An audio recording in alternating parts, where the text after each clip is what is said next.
Ladies and gentlemen, welcome to the Authentic Podcast with Justin Doulard. And thank you for tuning in to another episode.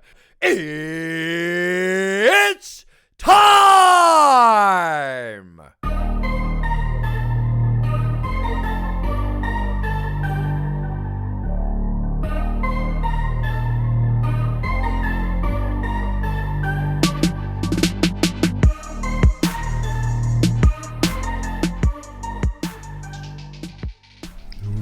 All right, everybody. Thank you for tuning back into another episode. We are here on a beautiful day in North Tulsa with Mr. Danny Boy O'Connor. Mister, I like it.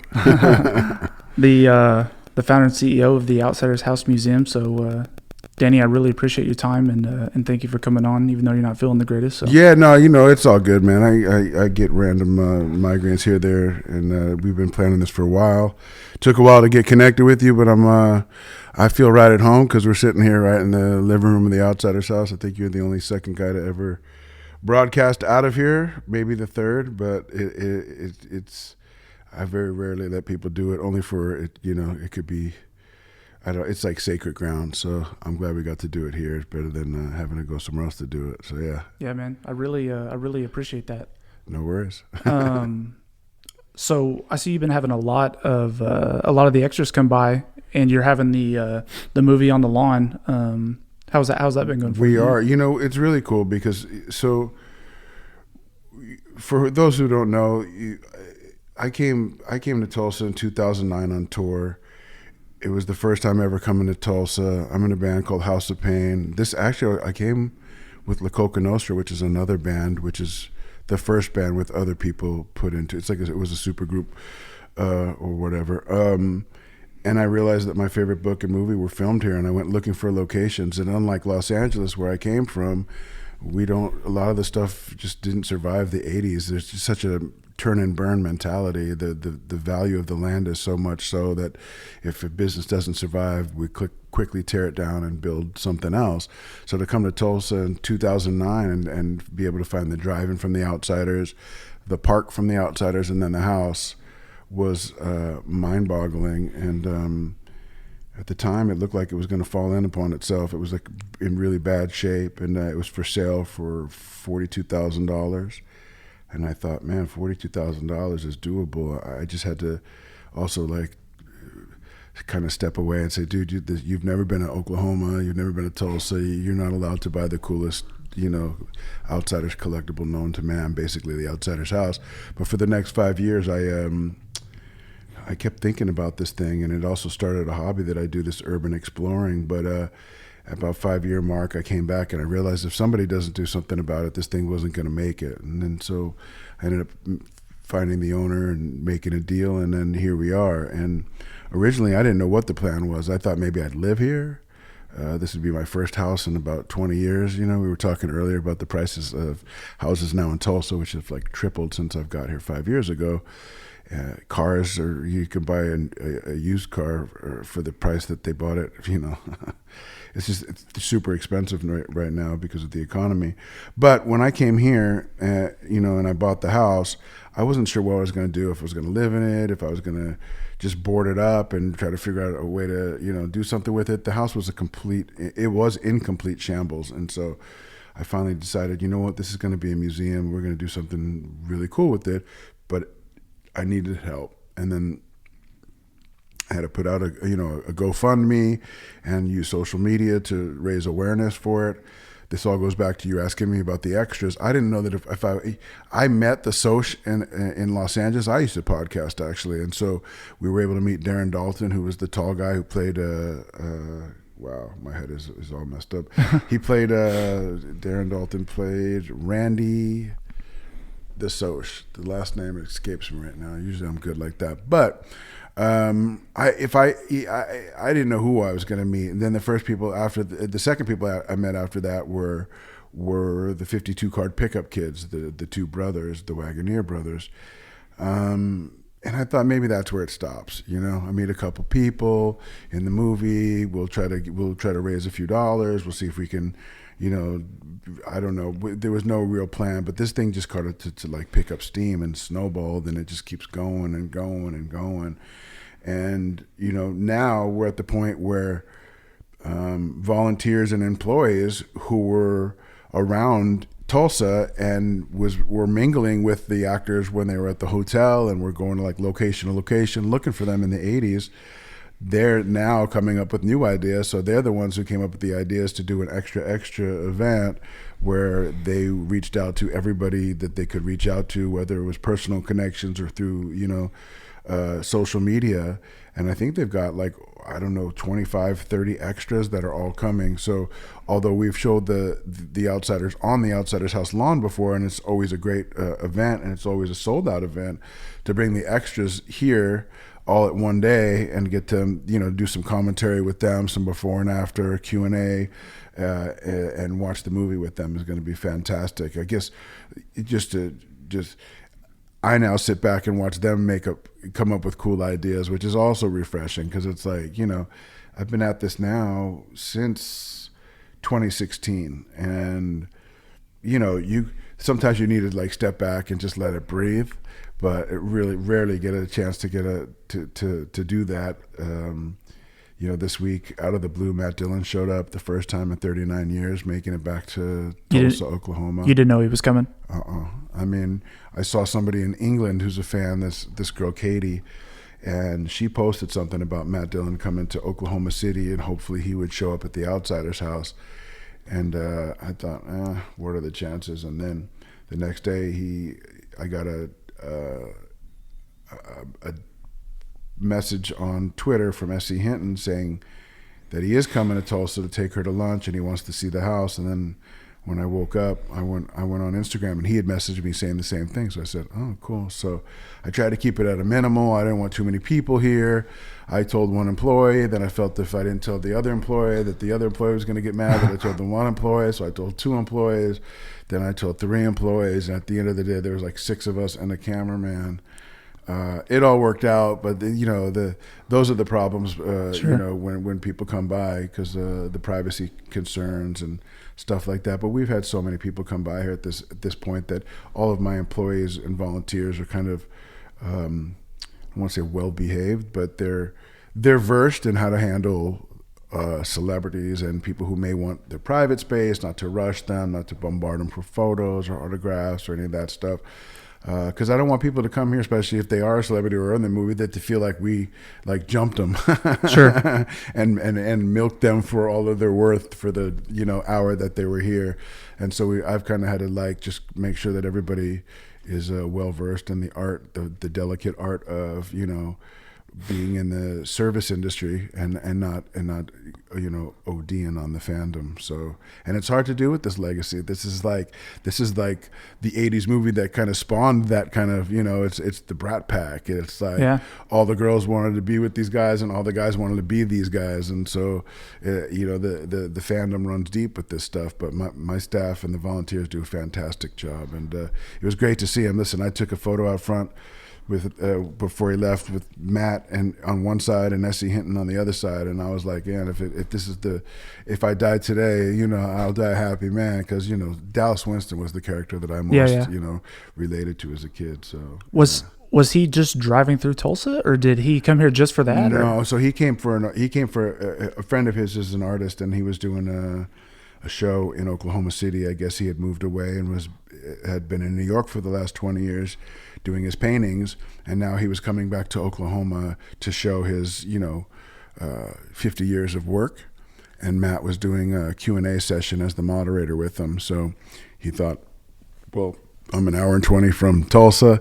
It's been a long time. He knew about the museum, and he knew, obviously, Susie still lives here, so it was good on him. I mean, he came in his rental car, and he didn't, you know, he just drove himself to Tulsa and picked up Susie and took her to lunch, and then they came here. So he went out of his way to be here, which was, you know, it was impressive for me, and he did us a solid. You know, we had to have him here is everything. To have him sign the actual, you know, autograph the actual house in our Hall of Fame, which is fantastic. And then, you know, it was a media.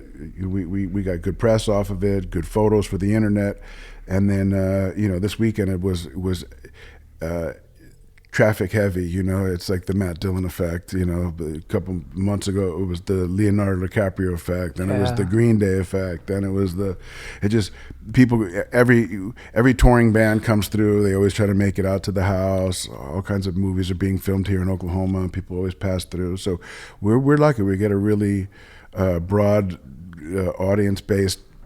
People passing through the U.S. just on their way through find out that it's here and they stop by. And then we're not even open. We're only open 3 days a week to the public, Friday, Saturday, Sunday. So I see a lot of photos of people who pass through that just happen to come by when it's closed. They go take a photo on the porch or on the out in front, and then they pound out. And then I just noticed because they tag me on the internet or they tag the house, and I go, oh wow, Usually it's like, punk bands or people making the trek from, east to west and whatever. So hitting the Midwest pipeline. Yeah. What was it like meeting Leo? I met him a long time ago in Hollywood. So I knew him when he was a young kid. My sister and my first like real girlfriend, air quotes, they all grew up. Juliette Lewis was the connection, is what I'm trying to say. So my sister and Juliette and my first girlfriend Patricia, they were all, we were all growing up together. They were younger than me. Juliette was.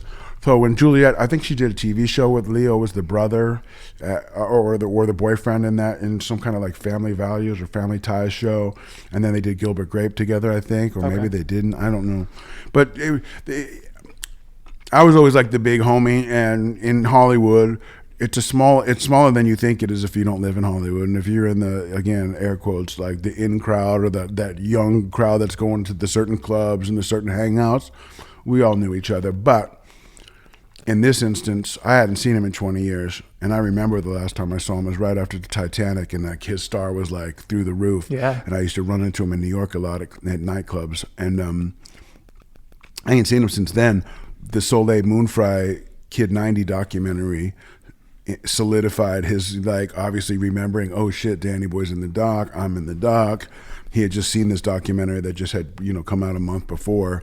So when I was like, Leo, it's Danny Boy, he was like, oh shit. And we started laughing and talking about her documentary and how crazy it was. And then I was like, yo, I forgot you read for The Outsiders, because after The Outsiders was done, the movie in '90, they tried to boot it for TV. Coppola and Susie Hinton were involved in it. Like a TV series? It was a TV series. Okay. I think there's 6 episodes, and then they canned it. Was it good Fox. Or not? No, I think is the answer. But a lot of my friends were in it, man. David Arquette was in it. Robert Russler was in it. Another kid whose name, again, it's one of those days, man, my head is doing me in, but there was Pruitt was his name. Unfortunately, he's no longer with us. He passed away, but the premise was good. It basically takes place the day after Dally dies and then putting it back together. But because it was for TV and it wasn't the characters that as the outsiders, it's new characters. It was just hard to buy into.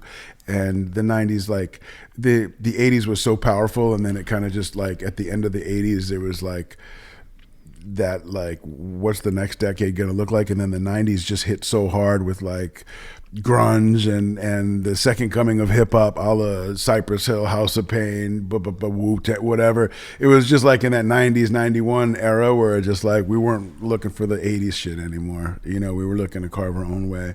So yeah, I've tried to watch it. It's just too, no, it's not great. It's not good, It's not, but hey, if you're a fan, might as well watch it just to see. Sure. You can see episodes on, I'm sorry, I'm chewing liquor, so I got to get some of the sugar going. No, you're good. Last time I checked, there were still episodes of the full complete episodes on YouTube. So okay, I'll check it out. Yeah, it's Leo spent quite a bit of time out here with the Flowers of the Killer Moon. Yeah, he was the lead in that. So yes, he did. I heard he even bought a house here. I don't know if that's true or not.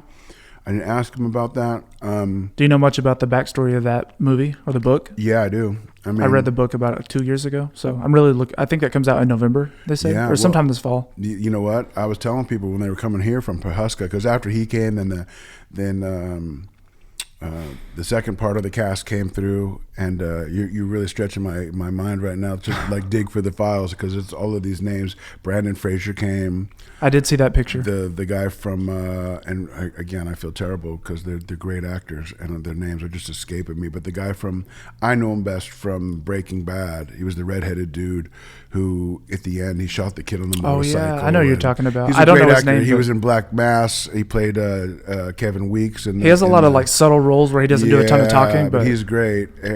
Yeah, I know exactly who you're talking about. A handful of other actors that were on the movie with Leo came after he came here. So we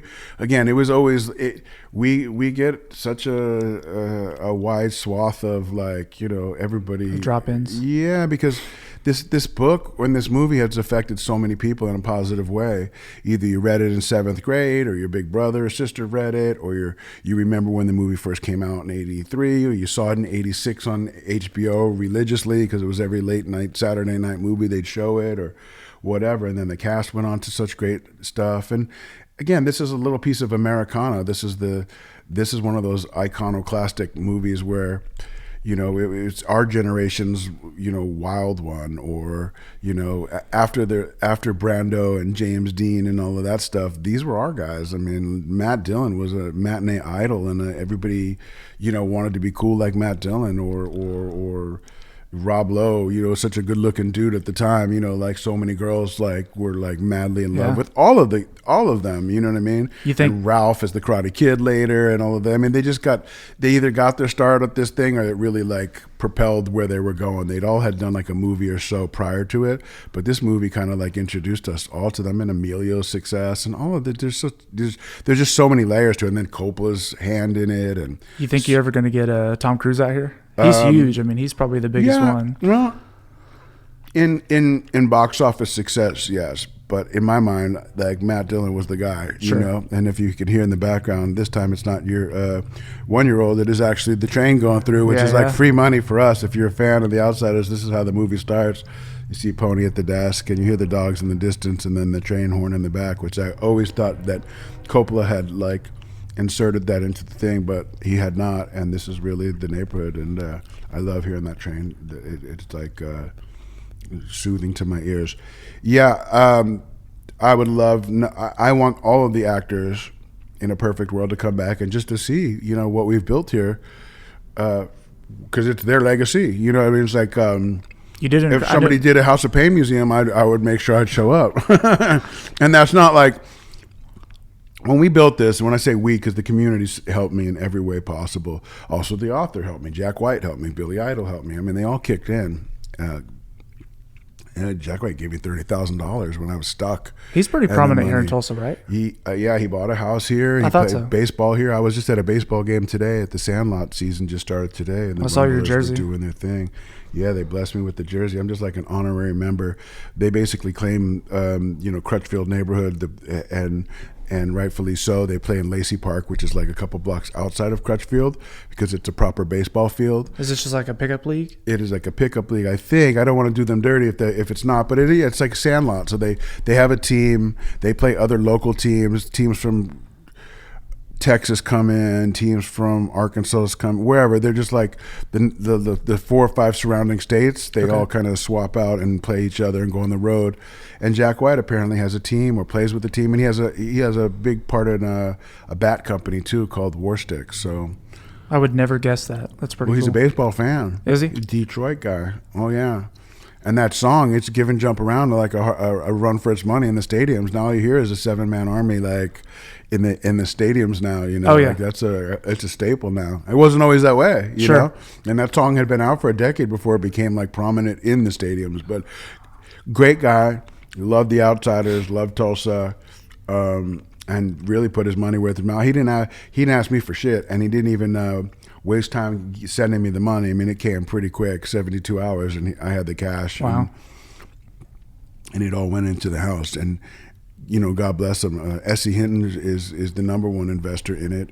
And without her blessing, I don't know that I would have done this. You know, if she was opposed to it, I would have been like, well, I don't want to do that then. That's not cool. You know? I know in a lot of the the podcast you've done or the interviews and stuff, you essentially said this place, like you kind of kickstarted it, but without the people of Tulsa, it would be nothing because the people Tulsa, here are so Oklahoma, or Outsiders fans. Yeah, I don't believe, my honest belief, and this is, if this was in LA, I don't think I would have got anywhere with it. I wanted to before we go too deep, I wanted to ask you about that too. That was one of my big questions. So why was it, I know it's based in Tulsa, obviously, S.E. Hinton and all that, but even movies that are based anywhere else on novels, it's like everything's filmed in LA. So why did they decide to film it here? Great question. So, I mean, that's pretty rare, right? In 82? Are you kidding me? To bring everybody from Hollywood to Tulsa. No cell phones, so it's not like today where you can connect and throw the whole thing out of whack and bring them all here to Tulsa. He did it because he wanted to stay true to her vision in the book. The director? Oh, yeah, Coppola. Yeah. Any other director might have got shot down. You tell the studios, I'm going to go to the Midwest with this thing. No, you're not. Yeah, that's a big commitment. Why would you do that? Yeah, why would you do that? They literally were base camped out of a thing that's no longer there. It's where the rope course is if you came in off of Peoria. But there used to be an elementary school. They had to use that as the studio because there was no studio. Where are you going to park the production trucks? Where are you going to park the cars from the movie? Where are you going to keep all the wardrobe at night? Where are you going to do the tryouts, the fittings, the readings? Where are you going to do all that? There's no studio lot that you could do that. So they took a elementary school that was right down the street, and across from the elementary school was the park that they filmed in.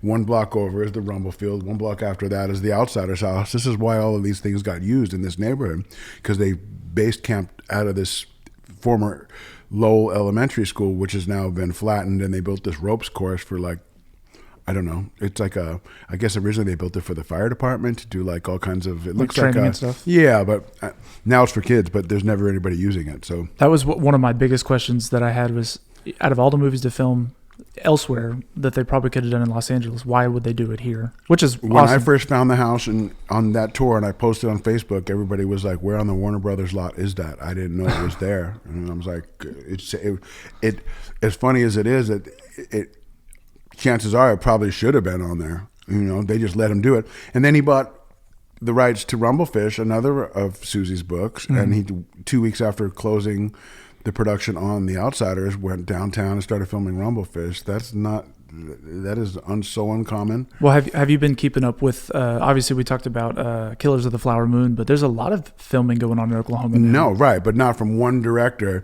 No, yeah. A rollover cast with the same book, the author that he's buying books off of in 82, when there's no cell phones, no internet. It was very how uncommon. hard it is to do all that. And because they were both, written here, he just, in particular The Outsiders, he just wanted it to be here, and they figured, right, why not do another one while he was here? Yes, to your point, they're calling, Oklahoma the new, there's a nickname for it, I don't want to mess it up, but it is true. This is a very what's the word I'm looking underrated? for? Underappreciated? Yeah, I mean, I guess it's flyover country, and people don't know what to make of it. They don't. If everybody has a vision of what New York looks like. If you've never been in New York or Hollywood, what it looks like, whether it's true or not, we have this television movie version of what we think things look like. What does Oklahoma look like? And I guess the people assume cowboys and Indians.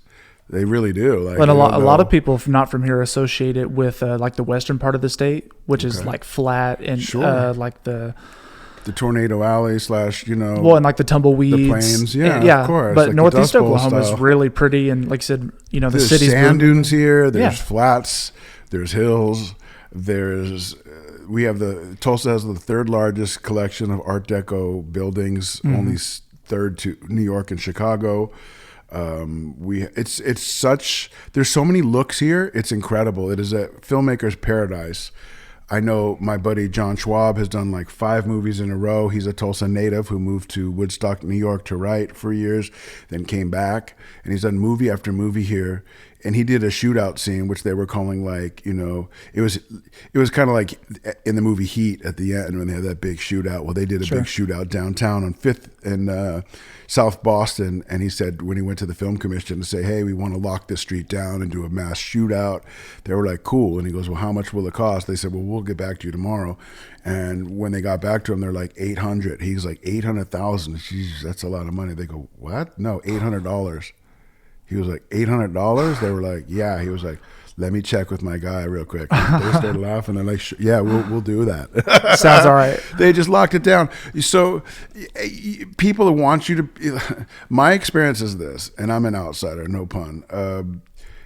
I found that if you come here and you have a vision and you're willing to work for it, they'll help you do it because they want you here and they would love to see you do creative stuff here because there's a very, I don't know where it comes from, and maybe it's always been here since Will Rogers, but there's this very, I feel like if you're creative or you've got some kind of idea that you want to, you propose to do, that they are very receptive, and they being Okies, and you get a lot of support. Yeah, and I feel like I used to find that in Hollywood. That was the trick. If you could make it to Hollywood, they said the odds are good, but the goods are odd.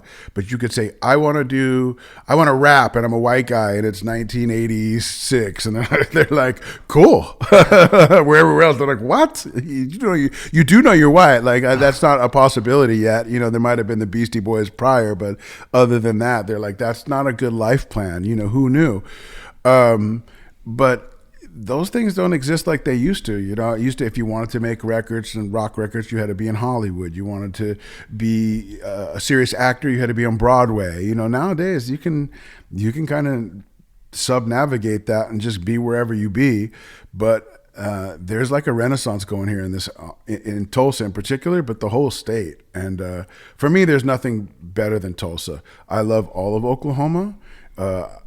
I'm definitely a new Okie, but my heart is in Tulsa because there's something special about Tulsa that I haven't found in every other place yet. You said Tahlequah. That's where you're from. I've been out to Tahlequah. I know Mr. Ed is buried there. He is, yeah. I've seen some really cool Cherokee stuff out there. I know that's like a Cherokee Nation is like centered. Yeah, it's the Cherokee capital. Capital. I went to the waterfall thing from where red fern grows, kind of in that area. I mean, there's so many beautiful. This is like road trip capital, and I love a good road trip. And we have the longest rideable Route 66 route in the U.S. There's just so many little. It's the little things is what I'm getting at. New York has these massive, the Statue of Liberty and these iconic things, and those are great. And we obviously know that those are great American cities, but there's something that I think we appreciate, that people are starting to rediscover the wonders of the off the beaten path, back to the road trip, the communal experience. For me, sobriety did that for me. I'm a former drug addict and alcoholic, and coming up on 17 years sober. I say that to say that when in order to really live, I almost nearly died, and I've learned the value of life and the value of gratitude, and it's the little things that make the big, a bigger picture, if that makes sense. And I think COVID did that for the average person, where they're not a drug addict and alcoholic. They didn't have to push it to the limit to literally lose their life. But when COVID hit, it shocked the system. It shocked a lot of people, man. A lot of people refuse to go back in an office again because they're like, fuck that. I want to live at home. Sure. I got my kids here. I got my family here. I can do the dishes and make sure my work is done and then be out. And you can do all of the little things at once and never have to leave the comfort of your home. But when we had to wear masks and separate from everybody and it felt good to be in a movie theater again. It felt good to be in a car packed with people going to Tahlequah to look for Mr. Ed's grave. And I don't know if you knew who Mr. Ed is, the famous Mr. Ed the horse, right? Well, you're younger than me, obviously, and kids out there who listen to this, they might not know, but that was a famous horse in a 60s TV show that's buried out there. And it's the stuff that happens between the second you get in the car and the minute you get back. It's not really the destination that's important. It's all of the ups, downs, and all arounds that happen in between. And I think there's no place better to do that than in Oklahoma. It's too expensive in LA. It's too expensive in New York. It's too crowded in LA. It's too crowded in New York. And ain't nobody trying to hear your shit. It's just, that's the mentality and the attitude is like, we're full. You know what I mean? Yeah. And or the opposite, you get your hand shook and your cash took, like, welcome to Hollywood, now go home. It's like that. You don't find that I haven't found that in the Midwest. What I find is welcome.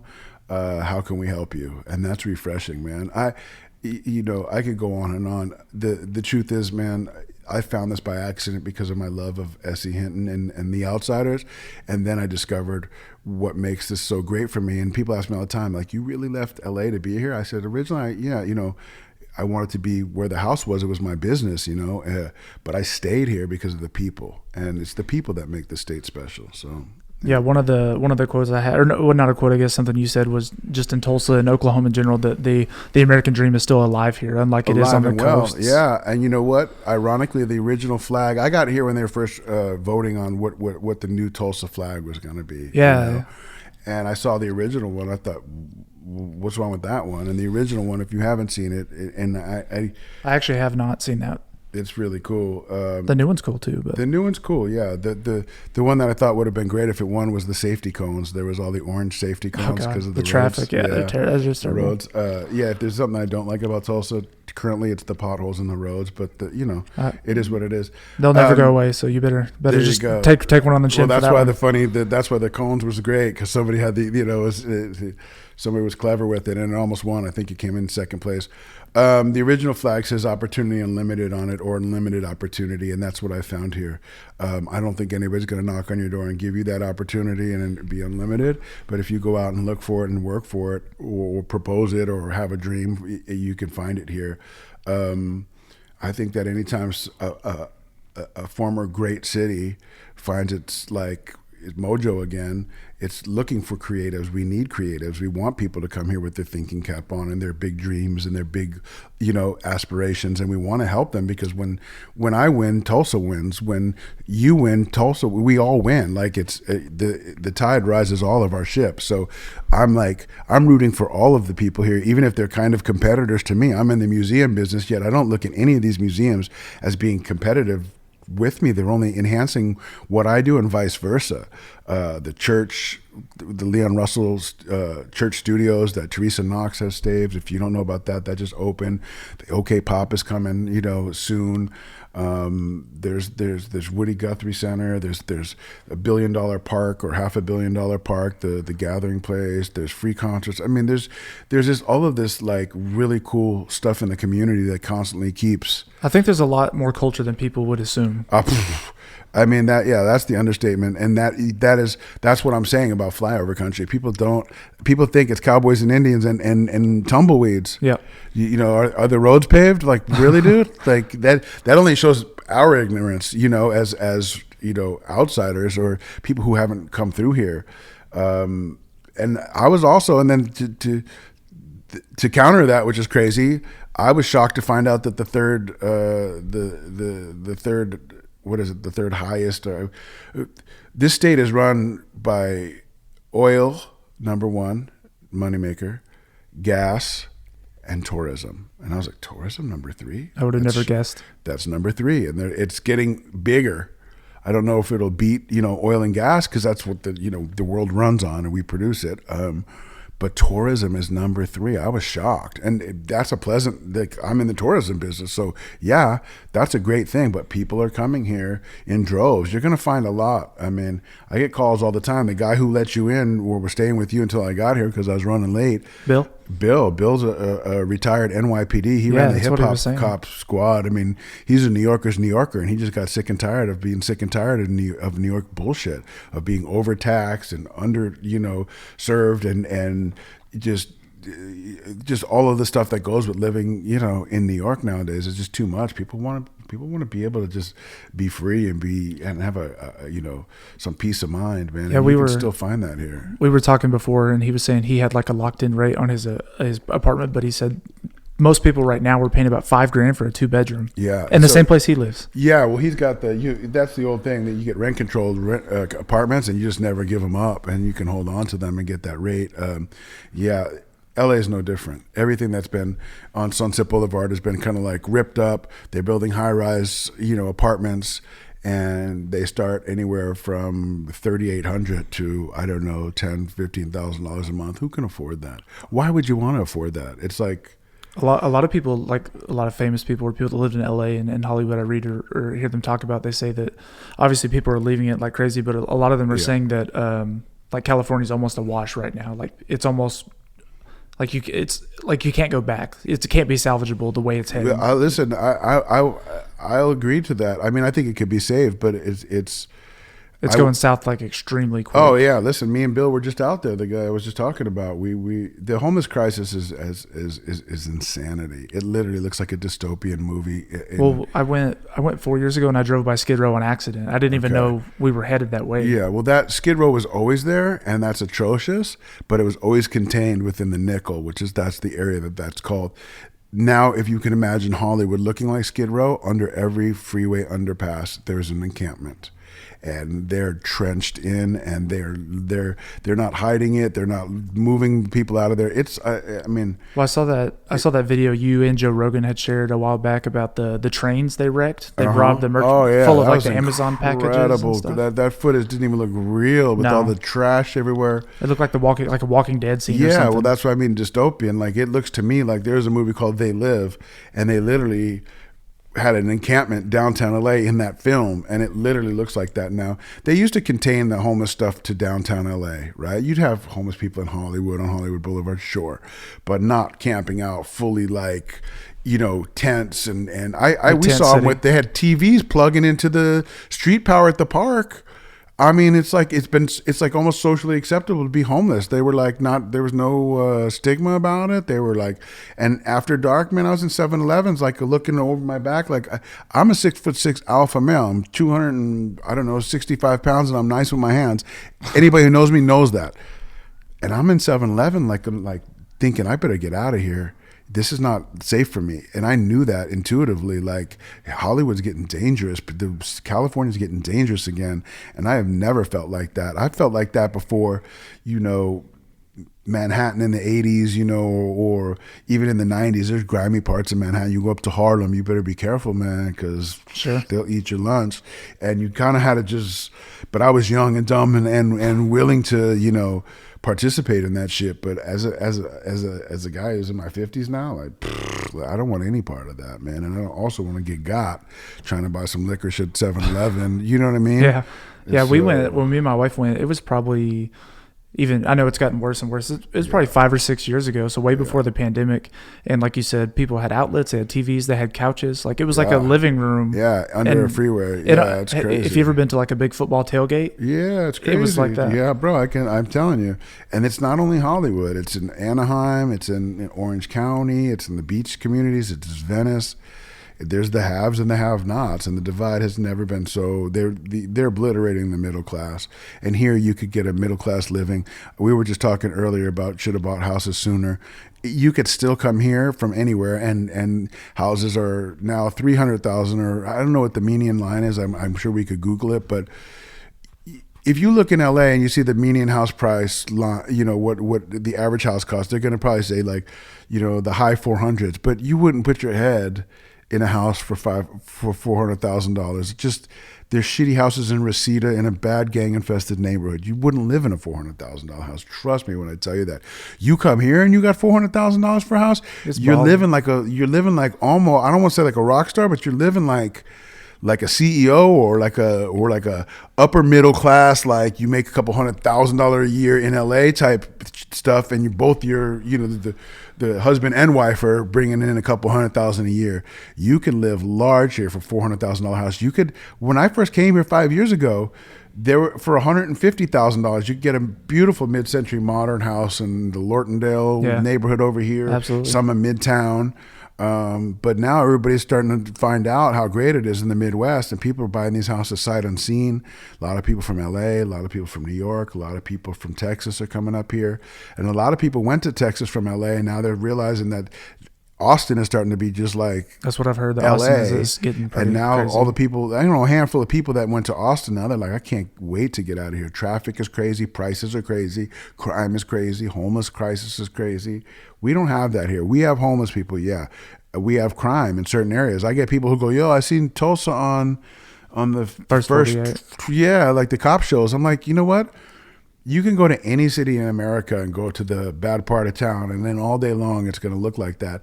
There is a part of town that I don't mess with after dark, and anything on Memorial or Mingo or I just stay away from there because I ain't got no business where all those cheap motels are.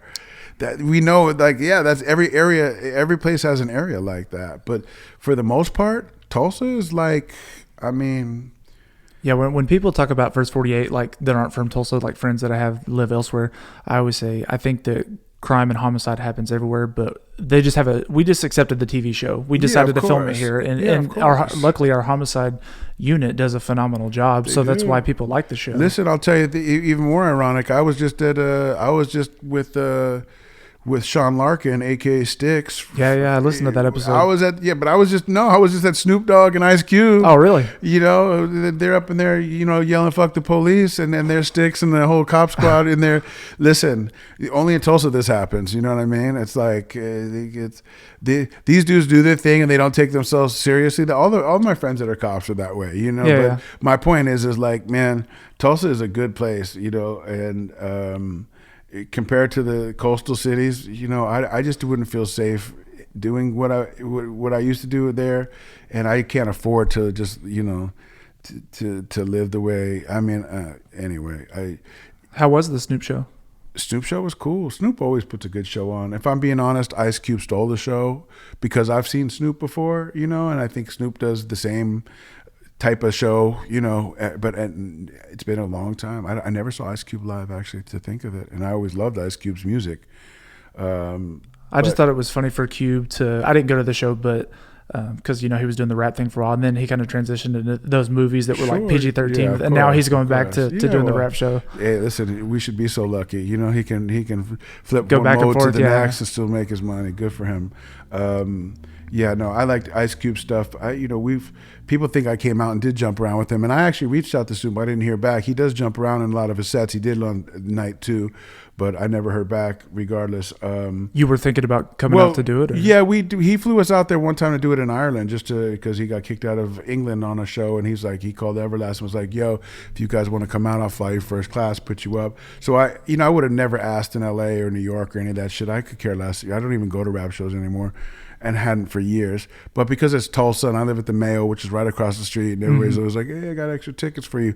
I really, literally roll out of bed, walk over across the street, and I'm in the suites and just doing my thing. And I thought, well, it would be cool for me here in Tulsa to come out and do it. But today I was a few different places. People were like, "Man, good seeing you on the show." And I wasn't even there the second night, but apparently he did jump around, and someone was out there. So they thought it was me, and I just was like, I didn't even say that. I was like, okay.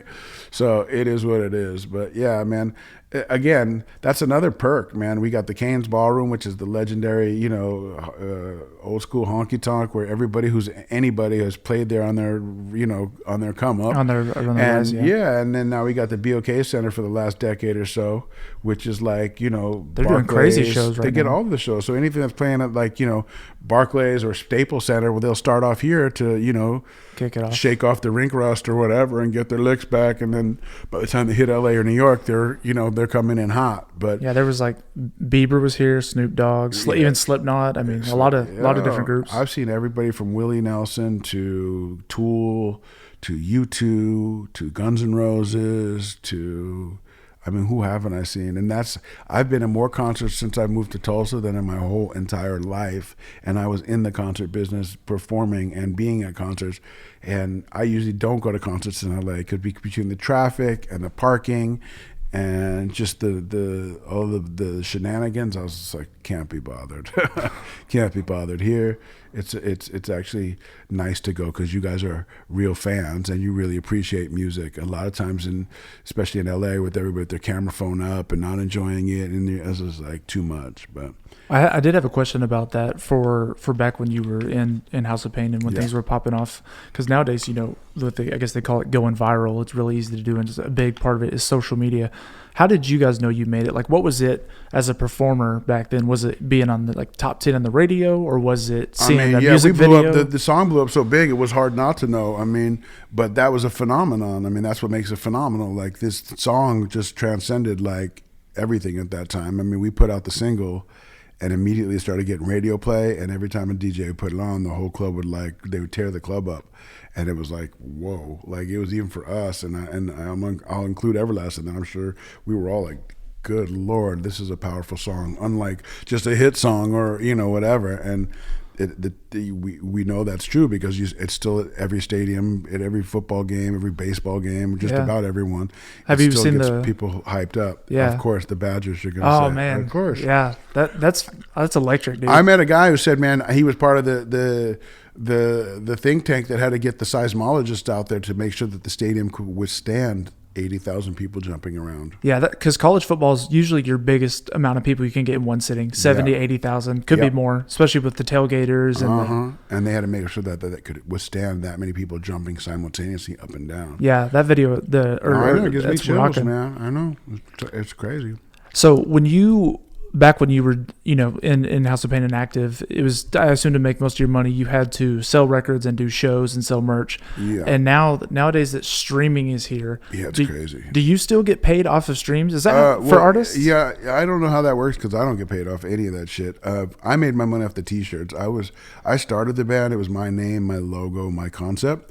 Everlast was the driving force lyrically and writing wise, and Lethal and Muggs were producing, so everybody got paid. I got paid more than everybody out the gate because merchandising, nobody thought of it as like being serious money, and I got 60% of it, and we turned on so many people to House of Pain and that Irish thing that we were selling merch like through the roof. So it made me, a lot of money really quickly. Sure. But if you're not touring and you're not relevant in that way anymore, the merch goes down to a trickle. I listen and read a lot of stuff about artists, and one of the common things that some of them would say is, so you're going to be fond of your music. It's your music, and you think it's good. But a lot of their biggest hits, they didn't think were going to be that good. They had, like Steve. I read Steve Aoki's book, and he had no idea that some of his biggest hits. He said, I thought they were okay. From his personal perspective, sure. And then they ended up being his top 2, top 3. Did you guys? Well, I mean, that would be a question for Everlast because he wrote it when he brought it back from the studio, the day that he came back from the studio and he played the 3-song demo that he had just did with Muggs. It was Put Your Head Out with Be Real, Come and Get Some of This, and Jump Around, and they were all great, but Jump Around was a clear standout. And it was. Everybody in my living room was wilding out. Like, it just had that, like, we were all, you can't fake that in front of your own, like, sure. If I'm playing something and you start going, oh, hell yeah, I'm like, you're not going to fake that for me. You're not going to, and every time I played it, everybody else who would get an earful would like, what is that song? They were asking, like, through the windows, like, well, what are you playing? What is that shit? I keep hearing it. Like, that's a crazy song. I just knew. We played it. They played it. Our manager had a club at the time. She did a night at this place called Guadalinda, and she played it, and the place went nuts. And it's like, these are some of our friends, some strangers, some, like, you just can't fake it. If you put a song on and the place reacts, and we thought, okay, maybe it's just local, and then everybody started finding out. So yeah, I didn't write it, so as soon as I heard it, I knew it was a hit. It just had a vibe that and make you jump around, which was I thought it was kind of ironic. I got a book for Christmas about Robin Williams, his life, and just made me think. I think the first time I ever heard "Jump Around" was in Miss Doubtfire. Oh yeah, that's right. At his birthday party. I think that was the first movie it was ever in. Really? Yeah. Yeah, I love Robin Williams, and I love that movie. And I was thinking that's the first time I ever heard that. So. Yeah. Yeah, that was the first, I believe, I'm pretty sure that was the first movie that it ever appeared in, which was a big deal at the time. All of that stuff was a big deal. Yeah. That, you may not know because you're younger, but being a white group in hip hop and being in the early 90s, there was a big deal about selling out and not selling out. We had to really be careful. There was a lot more money we could have made, but it would have been considered selling out. Today, there's no such thing as selling out. If you're a rapper and you get a beer commercial or you get a movie and they use you just take whatever you can. Of course. Who wouldn't? But you can't. But back then you couldn't. You had to be careful. You couldn't do a beer ad because you're like, yo, you selling out, man. You ain't, it's not real. It's not like it wasn't street anymore. You were giving it up to the corporation. So we had to really dial it back. Really, we didn't accept a lot of offers that we could have. You declined a lot of offers because of your reputation? All the time. So I remember Mrs. Doubtfire was almost like listen, to this day, I don't think it's happened a few times. I know because I can think of a movie even back in the day, but you can't get. I know that like Led Zeppelin would never license for a commercial. When when MCA first died, there was a statement that his like Will said, like they will never use his music in commercials. He won't allow it. Then it did happen a couple of years later, but his will stipulated that his part, which is weird too, because there's 3 people in the band, but like he didn't want his music being used for commercial reasons. But maybe the Beasties got bills to pay, and they're like, nah. I mean, that was cool for the couple of years, but that's even now. It's iffy if you license it to certain things, especially if you don't believe in that or you're not feeling that topic of the movie. But we passed up on a lot of stuff back then that probably would have been beneficial. Even there should have been a beer commercial in there for Mickey's early on. You know, there could have been all kinds of like stuff like that. But the world's changed. I see these kids now. I made $1 million. My first merch deal was $1 million, 1.25. What does that consist of? Like, what's a merch deal? Basically, we licensed the merchandise to a company that prints and delivers and sells it to all the record stores, and then follows you on tour and sells it at your events. And you got 1.25 million? Yeah. In the and 90s? There's nothing, 92. And there's nothing, 93. And there's nothing to recoup either. In other words, like if you get a record deal for $200,000, you have to make the record with that money. So you might spend $150 on making so that's a record, before your and then, expenses and stuff. And then after your lawyer, your accountant, you're left with what's left. It goes right to your pocket. The merch deal goes to your pocket. You got 125. I got 60% of that, so I got like $480,000 of the first check, and I forget what. And I'm like 21. Wow. At the time, it's a lot of money. But I say that to say now, and other rappers, the generation before us didn't see that kind of money. They didn't see no $1 million T-shirt deals. There wasn't even T-shirts at merch. Very rarely did you see merch being sold. The Beasties did it well. Run DMC for a time, used to do Together Forever tour. They probably sold a shit ton of merch. But I didn't remember seeing like UTFO and wanting a T-shirt. There was always T-shirts in the parking lot that were bootleg that, dudes were selling, right?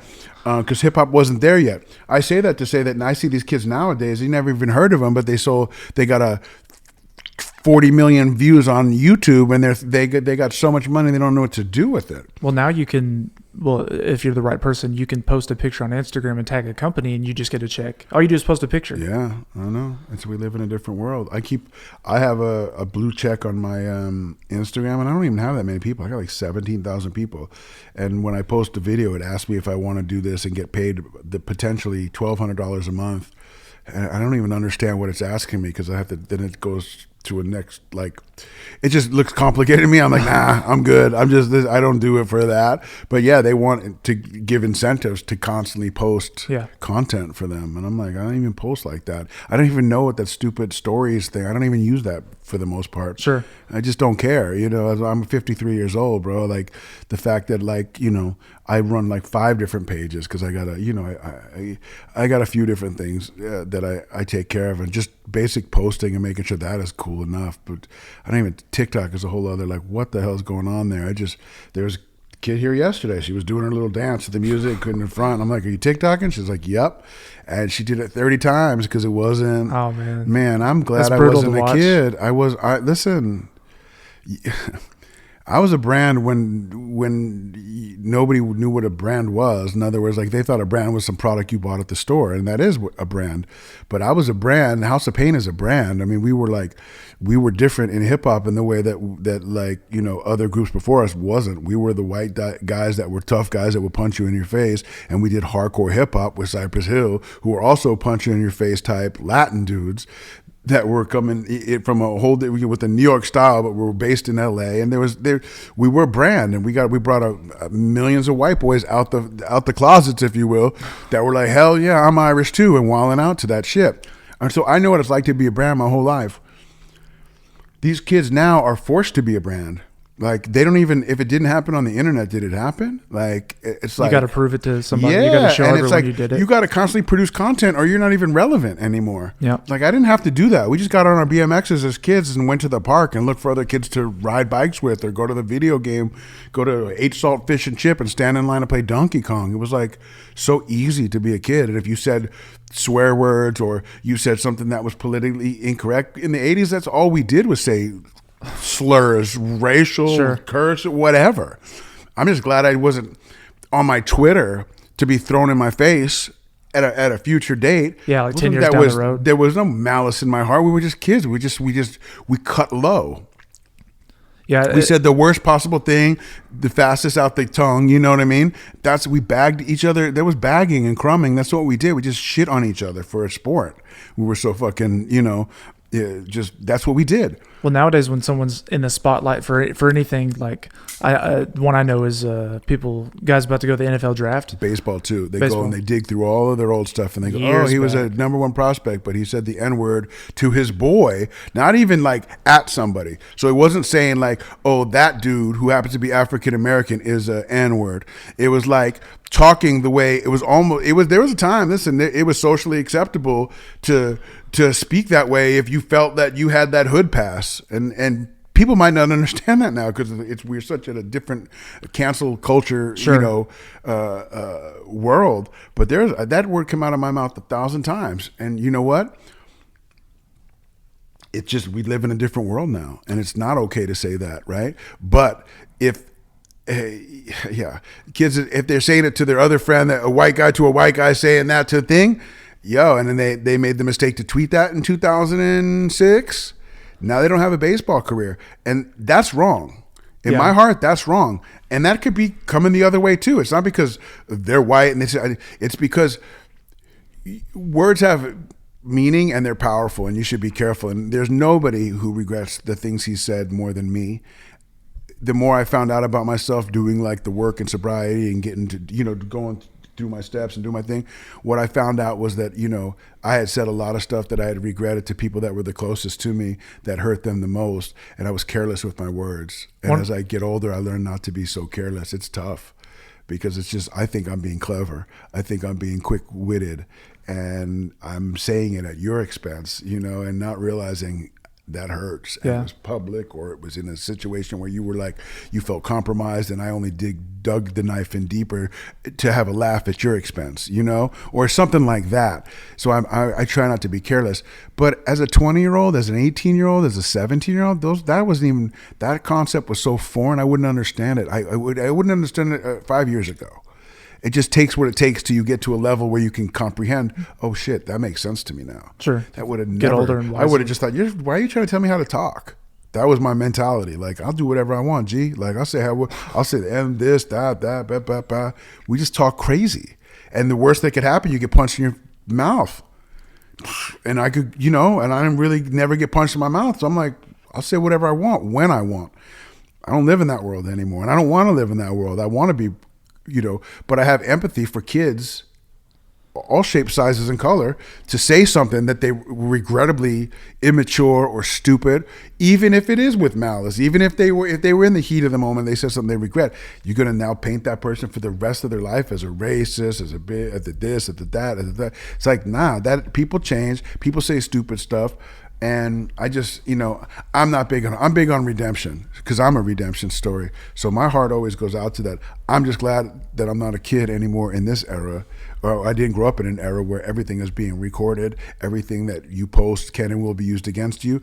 And the internet is forever. Yeah. Well, that's forever. That's kind of like you mentioned right now. You just said, I've said the N-word 1,000 times and no one will think anything of it, and you're forgiven and it's good and you regret it. But if you put it on paper digitally, it would go crazy. Oh, I know. People would come at you with pitchforks, but I know. And as I was saying that, I thought that there I go, just, that could be used against me. I mean, listen. Since it's not online, though, it's a whole different ballgame. It won't be. No, I know. But I'm just, my thing is this, if they can see it or hear it, it holds so much more weight. And if somebody wants to use it against me, that's what they're going to do. My whole thing is this, man. At least you're an honest man, and you said, and that's where my life's in God's hands, man, not in man's hands. And for a long time, I felt like my destiny was in somebody else's hands, whether that was the hands of the band. So if Everlast wanted to do this, then I had to do that because my future was in that, and I wasn't going to get paid to do this if I couldn't do that. And this probably means nothing to somebody. I'm seeing a lot of like vague stuff. My point is this, like the band I used to think made me. I made the band. Eric made the band, Lethal made the band, Muggs made the band. Didn't the band? If the band makes you, you're fucked. You know what I mean? If this museum makes me, I make a living from this, and I do a few different things to make a living. It's just a part of your equation, though. Right, but in the past, I was my self-esteem and my who I was based on how well the band did, or how well you thought of the band, or how well you thought of, and if it slumped, I was garbage, and if it was high, I was like better than everybody else. I don't live like that anymore. I've sat and done a lot of stuff that I regret, and you know what? I made my amends where I could make them, and I don't live like that anymore. And you know what? I'm an advocate in it's not what I do for my life's work, but my heart is with people who I've seen change, because I've changed, and I've also seen change in people that I thought they were never gonna get sober, never gonna change their life, never stop doing crime, never stop lying, whatever their thing was or their ism. I've watched people miraculously, when they put in an effort and they try to do something different for change is always possible. And so I'm big on that. So I don't care what somebody's done in the past per se. There are certain things that No, unredeemable. Yeah. I mean, do you go to the coffee shop out by the cinema that you're? I don't, but I know about it. Shebrew's? Shebrew's, yeah. We went there yesterday. Okay. Somebody threw a rock through it or something last week, or somebody crashed into it. I don't know. I didn't see it. It didn't look damaged. Broke a window. Yeah, it was no big deal. But I mean, it was a big deal if it's your coffee spot. I don't say that lightly, but yeah. I don't know. Somebody had thrown a rock through the thing. We went there yesterday. People fly by that street anyway. Yeah. A rock from your tire could kick up and literally do that. I'm not saying that that's what happened. Who knows? But there used to be another coffee spot that I went in that same location. It just changed hands and changed names. So no, I haven't, but I was at the Circle Cinema today. We do meetings there. We do AA meetings there, which is also fantastic. Yeah, I see you post about that quite a bit. Yeah, man. But getting back to that, listen, people change, and you have to allow people to change. There's a body of work, and that's what I try to judge people by, and I would like to be judged by that as well. My body of work, like I said, is what you see. The works I do now is where I'm at now, and I hope people will judge me for that, and not for the immature, emotionally charged bullshit that used to run through my head, and I would just spout out anything at the drop of a hat, because I felt it was my right to free speech or be a dick, and I try not to behave. I don't behave like that anymore, and I don't know. I think that this is why I love The Outsiders, man. I saw a bunch of damaged people, in that book. Johnny Cade, his parents are beating each other up, and he doesn't feel the love at home, so he runs away, and he's living over here across, down the street with the Curtis family per se, and he gets beat up by the Soch, who puts hands on him and has got rings and cuts his face up, so he's scared to move without his people. And Dally is this guy who keeps going in and out of jail, and he has a soft spot for little Johnny, so he's the protector in that. There's something like very, that was the thing that always stood out to me. And all I ever wanted was a gang of dudes that could run around and have my best interest and me have their best interest, and I think my life would have been different if I had two parents that would have been together and loved each other, that I would have found sports, and I would have found, the right ways to channel that teen angst and that someone to guide you and say, nah, that ain't, but when you don't have it, that's what you do. You start running with gangs, you start running with clubs. I was in Outlaw Motorcycle Club. I was, a couple different, I'm not going to tell you, I'll tell you off the thing. Oh, okay. Yeah. But, I had a gang before House of Pain, which was, it was real. And I'll tell you that off the thing too. It was a punk rock gang. And at the time in the 80s, there was a lot of LA punk rock gangs, no different than Suicidal Tendencies has a gang. I don't know if you know that or not.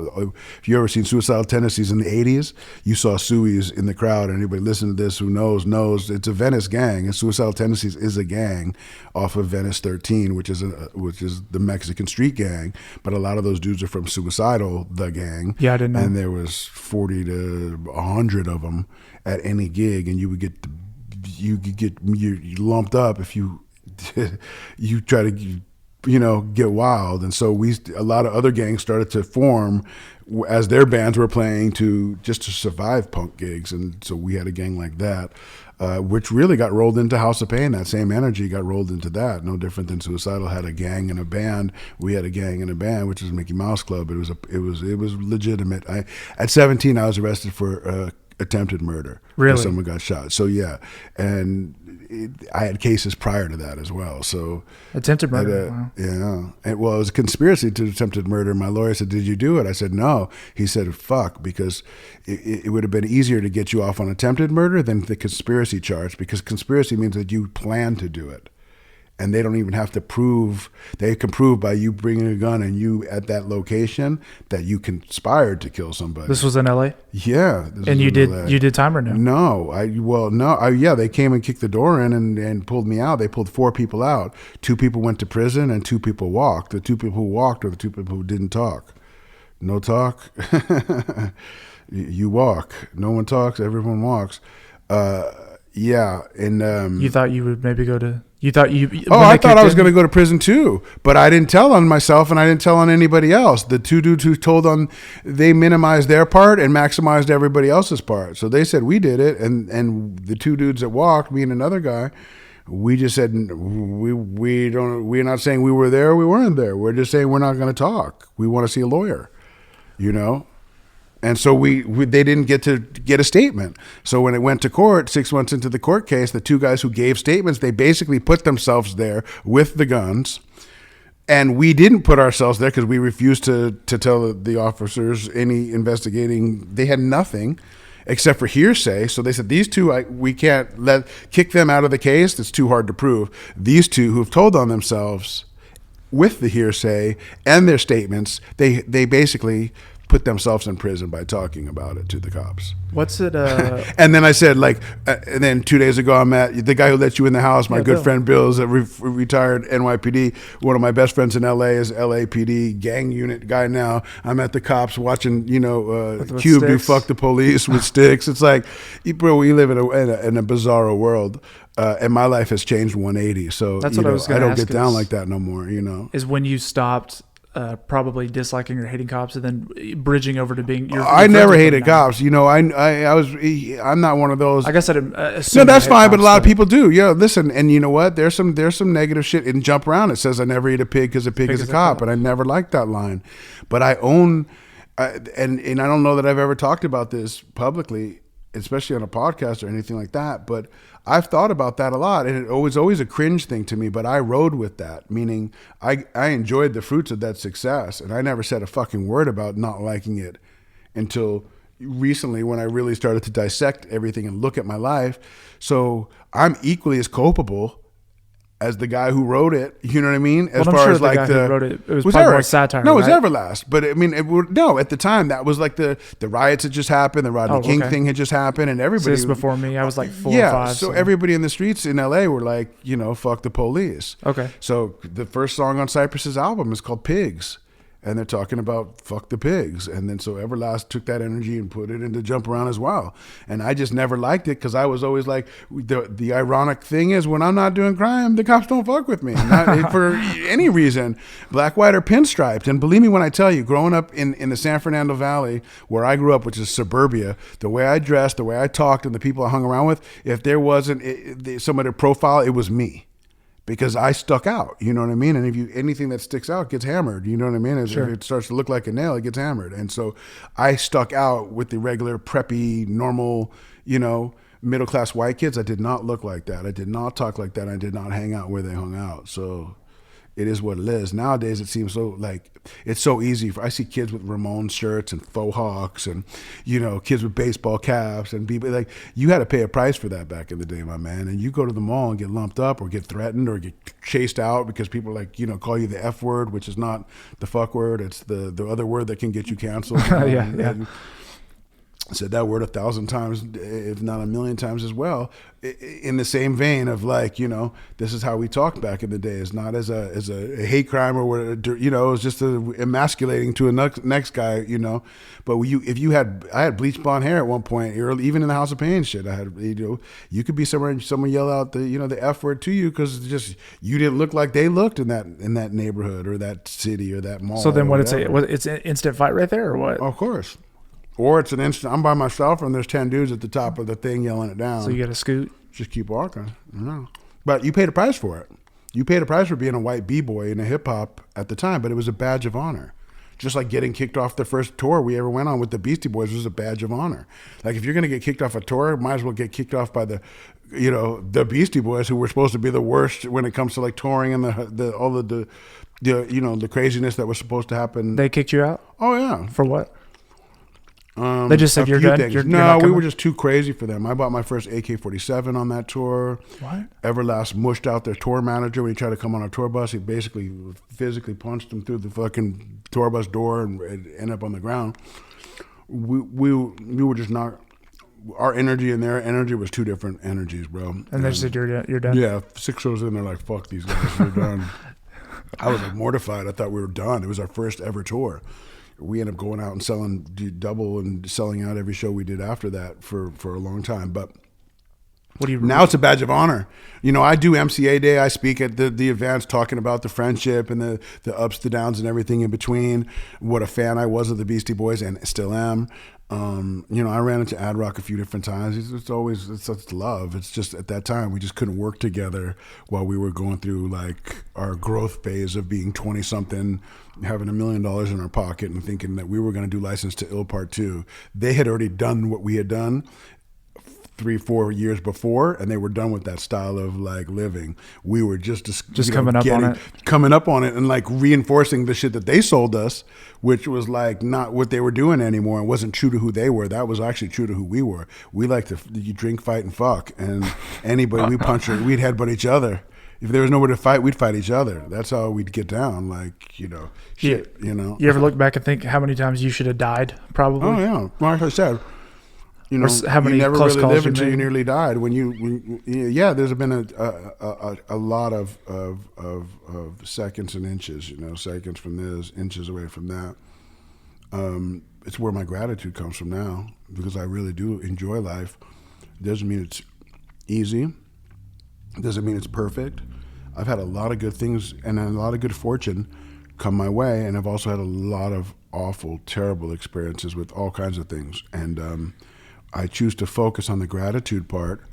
And, I learned a lot from sobriety, man, and watching other people and how they handle things in life, real things like losing loved ones or getting cancer or crazy things where I haven't, I've had that, but not, cancer. And I've, and watch people walk through things with grace and dignity. I always thought you had to go kicking and screaming and blaming everybody and pointing the fingers.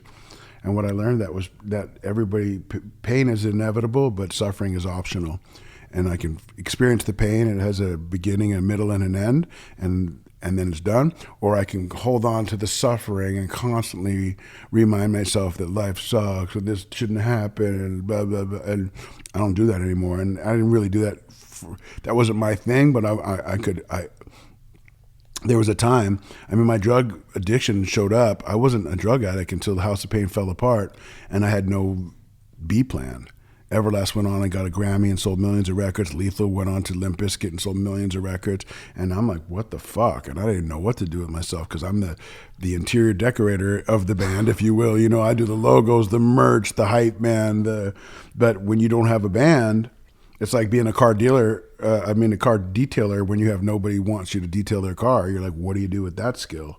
So I didn't have a fallback thing. So I started to do drugs to feel better about the dead end that I was at, emptiness. And and if I was right sized, I would have just went out and tried to find something to do, whether that was working at Starbucks or whatever. But I'm an egomaniac at that time with low self-esteem, and so I'm too cool for Starbucks and I'm too stupid to work the cash register there anyway. So I'm stuck in the middle of this like pour me, and then I start just pouring me more drinks, and then I like to drink so much that I found accelerants to keep me drinking for longer and longer. And before long, I had a nice little methamphetamine habit and was drinking around the clock. And it was either jails, institutions, or death that's promised to alcoholics and addicts. And got real close to all of those things.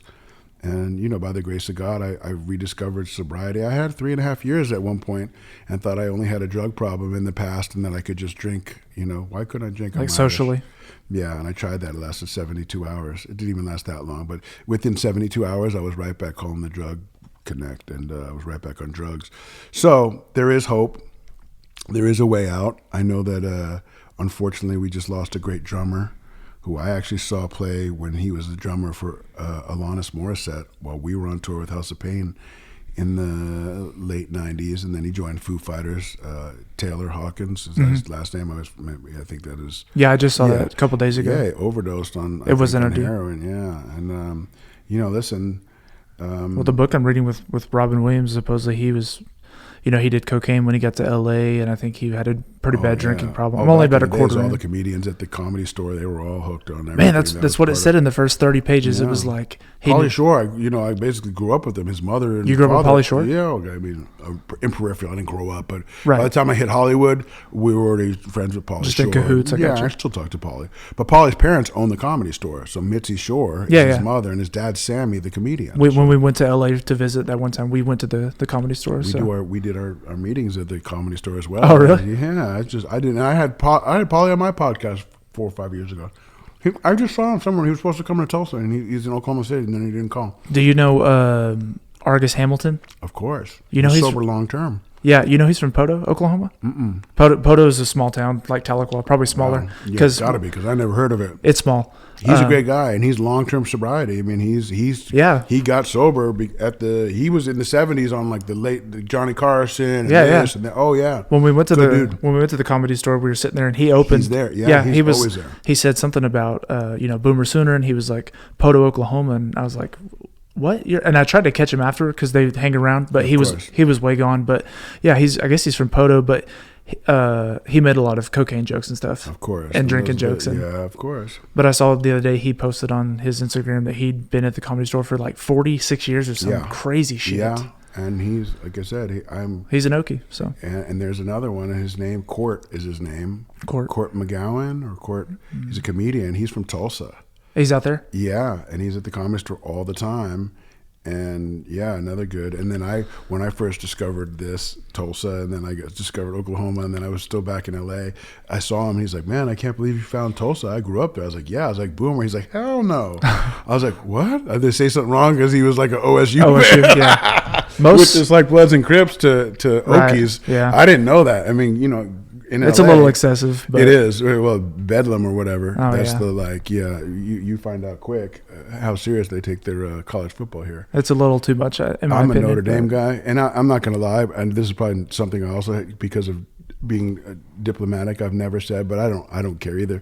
If I had to pick one, it would definitely be OU. I just like the crimson and cream. I think actually you got a crimson style hoodie on. Yeah, and it's known that I think Notre Dame stole the play like a champion today. Originally, it was quoted that the Oklahoma Sooners had that in their on a sign somewhere, and that it was actually poached. But I'm a Notre Dame fan. But I would rock the OU stuff. I just don't like orange so much. So it's the color thing. It's an association than it is like I like the shooting logo guy. I like the pistol firing. Yeah, the pistol firing. But yeah, man. Anyway, this whole thing, like I said, you talk about hip hop, and you can talk about addiction and recovery, and regretting things you said and done, and then you getting a redemption and a chance to do it again if you're lucky and if you're willing. All of this is part of my journey, man, and it really segues really good with The Outsiders and what I felt and what I saw on that movie screen when I saw it 39 years ago as a 13-year-old kid who saw basically the way I felt being portrayed for the first time on a screen in Anywhere USA. I didn't know it was Tulsa when I first saw this. It just looked like Anywhere USA, and I knew it was an era that I didn't grow up in, but I kind of felt like our next generation was close to that. I'm a Gen X to the baby boomer, and on the 39th anniversary, which is on the 25th, so a couple of days ago, It's just the theatrical release of The Outsiders celebrated 39 years. And I reached out to the guy who originally took me to see this film. And I said, Steve, can you believe it's 39 years, man? Where does the time go? And I said, well, I hope wherever you are, you're doing well. Miss you, man. Stay gold. And then I sent the message, and then I looked on his page just to see, like, where's he been? And I saw the rest in peace, Steve. Can't believe you're gone. He overdosed, whether intentional or accidental. This was a friend or a mentor to you? This was a guy I knew in junior high school who was the top athlete, probably the best looking dude in school. He was that good. He looked like a Marlon Brando type or Richard Grieco type, which is, again, you're young, so these names might not mean anything. But there was Johnny Depp with 21 Jump Street, and then they did a spin-off show, and they had a better looking dude that was Richard Grieco, who looked like Marlon Brando's son or something like that. Well, this guy looked like that. He was just smart, just all good American looking, guy. and all American. I mean, you couldn't get a better, and coming out of that movie, he said, "What'd you think?" I said, "Oh, it was fantastic. I love it." He goes, "Yeah." I said, "You?" He goes, "Yeah, it was okay. I like the book better." I'm thinking, we're fucking 13, dude. What are you reading? Which now I know apparently a lot of 13s, because all my customers, all of the fans that come by, they're all in 7th grade reading this and then devouring it. I wasn't one of those. I just didn't read like that, and I still don't read like that. I got a 9th grade education. That being said, my heart goes out to the Sokolsky family and to Steve. And, I tweeted it out, and then I also tweeted it out, that he had passed and that he preferred the book to the movie, and now I understand why, because I have since read the book a few times, and I understand that why the book is better. Are they very similar, or book is a little different? I'm going to read the book. I bought it, but I just have not yet. I don't want to mess it up for you, but it's common knowledge that anybody who's read the book and then sees the movie, especially in the 80s, we're like, what's wrong? The movie is so different from the book. And the reason why the librarian who suggested that Coppola read the book and turn it into a movie and had 100 of her students write letters to Coppola, he tried, but Warner Brothers didn't like what they were seeing. And they said, nope, we don't like it. It's like Gone with the Wind. Edit accordingly. Matt Dillon is the clear breakaway star, and so edit this way. And they start to put Dallas Winston in almost every scene. They cut the court scene at the end. They cut the him walking home from the theater and the start. They cut a lot of pieces.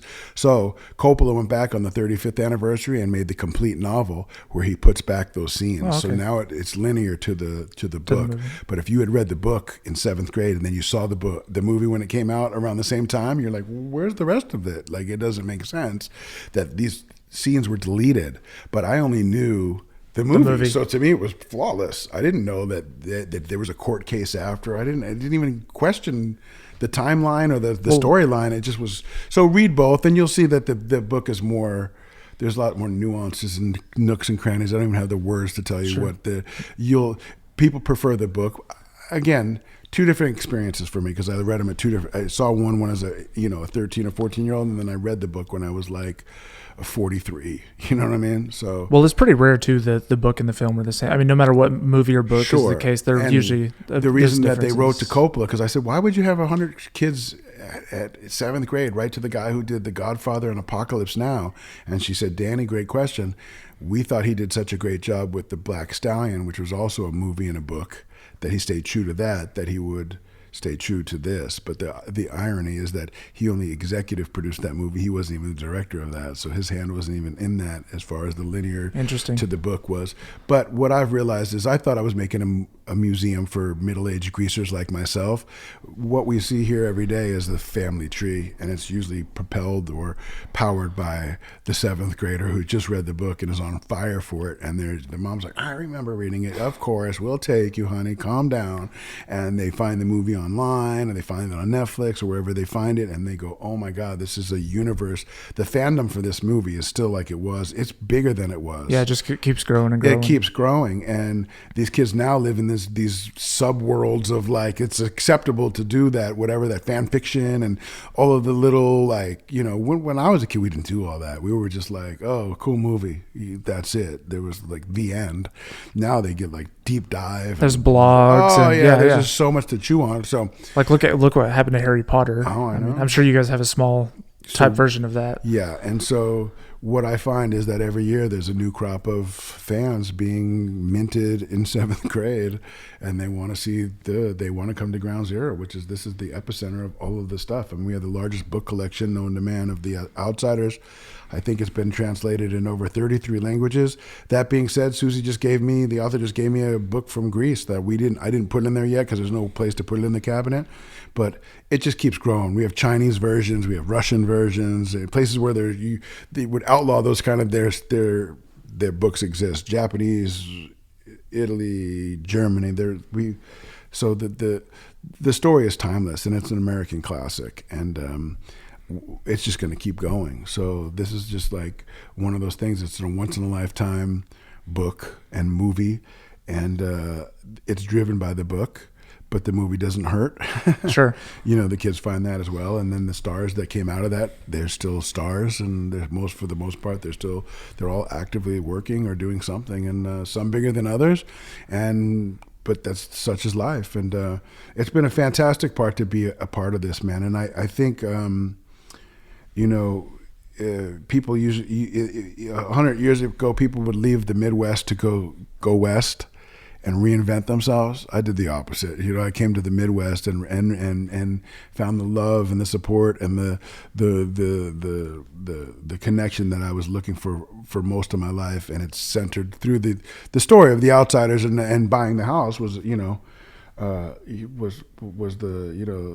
connective tissue to the community. But then I'm home. I've been here 5 years. I never go, man, I shouldn't have left LA, or damn, I wonder if what would I be doing? I never even think of it.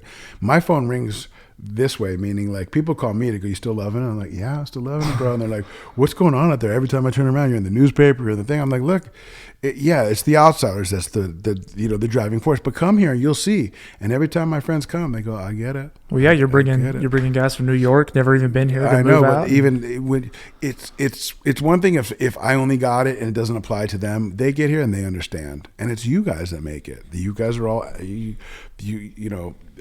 friendly and hospitable, and the gas prices, it's $7 in LA, $6 something in LA. Here it's $3 something. It's like always half. Houses that would cost you $1 million in LA are $250,000 here. Yeah, we don't have the beaches, but I can fly to LA anytime I want. I can drive I'm dead center of the U.S. I love to road trip, so I'm in striking distance of. You can't find a better place if you're a road trip guy to hang your hat than in Tulsa, Oklahoma. You're like 40 miles from the actual center. Like there is a town, I forget what it's called, that it's like 40 miles from here. Fuck it, what is 40 miles to you know what I mean? Tulsa is close enough to being dead center of the U.S. And there's no traffic, really. No traffic. The airport, it looks like something out of the 50s in Mad Men.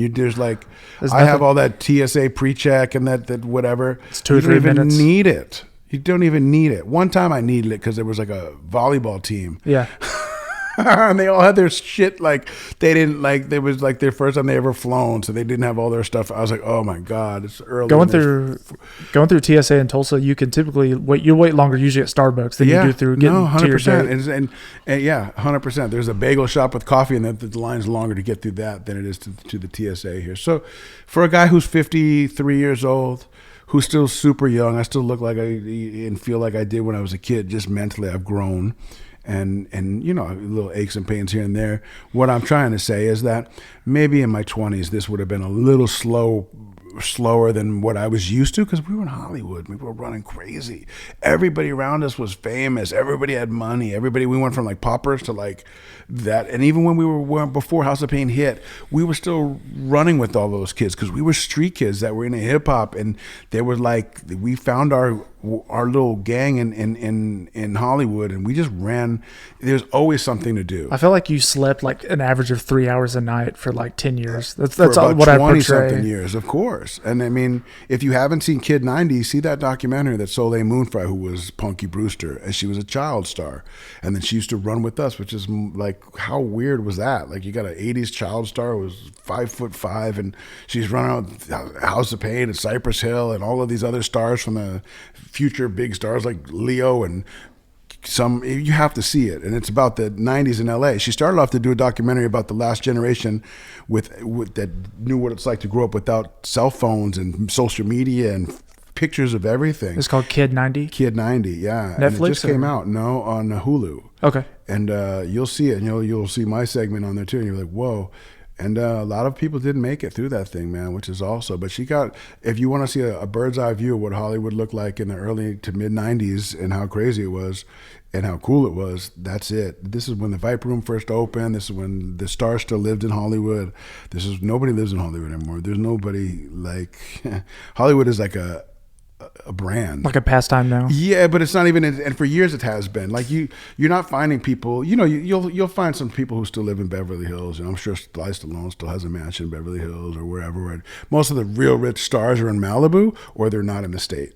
That makes sense. They're in Sonoma County, or they're out on Wyoming Ranch. Or you don't have to live in LA to do this anymore. To act, you didn't have to be in the. Yeah, you could do your thing on Zoom, or you could show up for the audition at an appointment, and then be. If you got it like that, but there's no. The early '90s was the last time that you could still run into everybody. Madonna, Mickey Rourke, fucking. Hell's Angels over there, this one over there, this Lowriders there. It was just like everybody was out and on point and doing their thing. That's all done. It's all tourists and like transient people who were trying to find their fame and fortune. But it's celebrity people filming TikToks in the street. Yeah, it's just the world's changed. The world's changed, and Hollywood is not what it used to be, and so be it. I feel like I had the best ride that I could possibly have there, good, bad, or indifferent, and I'm glad I went through all that because it makes me completely grateful for being here in the time that I'm here while Tulsa's rediscovering. Reinventing itself and rediscovering its former greatness, and it comes from being, helpful and the communal spirit that's here. I don't see that. I've never seen that in LA. I've never seen like neighbors helping neighbors, and I'm not saying it doesn't exist. I'm just saying I've never seen it. Again, come here. You want to do your podcast? You can probably find all kinds of support for it. Find a radio station that'll help you do it. But whatever. I sound like a broken record to most people who've heard me talk about it because when you find something that's true and it resonates with the people, I just feel like this was like.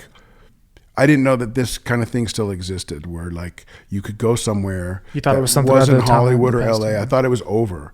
Once Hollywood was over, or New York, like when those things they changed, they got gentrified. They got like places that used to be seedy and cool are now $1 million hotels, and it cost you $600 a night to stay in places that used to be like greasy little like after hour clubs, like hole in the wall. Like had some like some greasy shit. That's what made New York and LA great, that there were like good parts of town, bad parts of town, late night parts of town, this part for the breakfast, go over here. It was like those are all gone. It feels very like commercialized Vegas to me, like New York, and it's all tour buses of tourists and $1 million high rises that you'll never be able to afford to live in, and nothing native to New York anymore. It's like all not real made authentic or genuine. Made in China and built up for super rich people that are I don't know.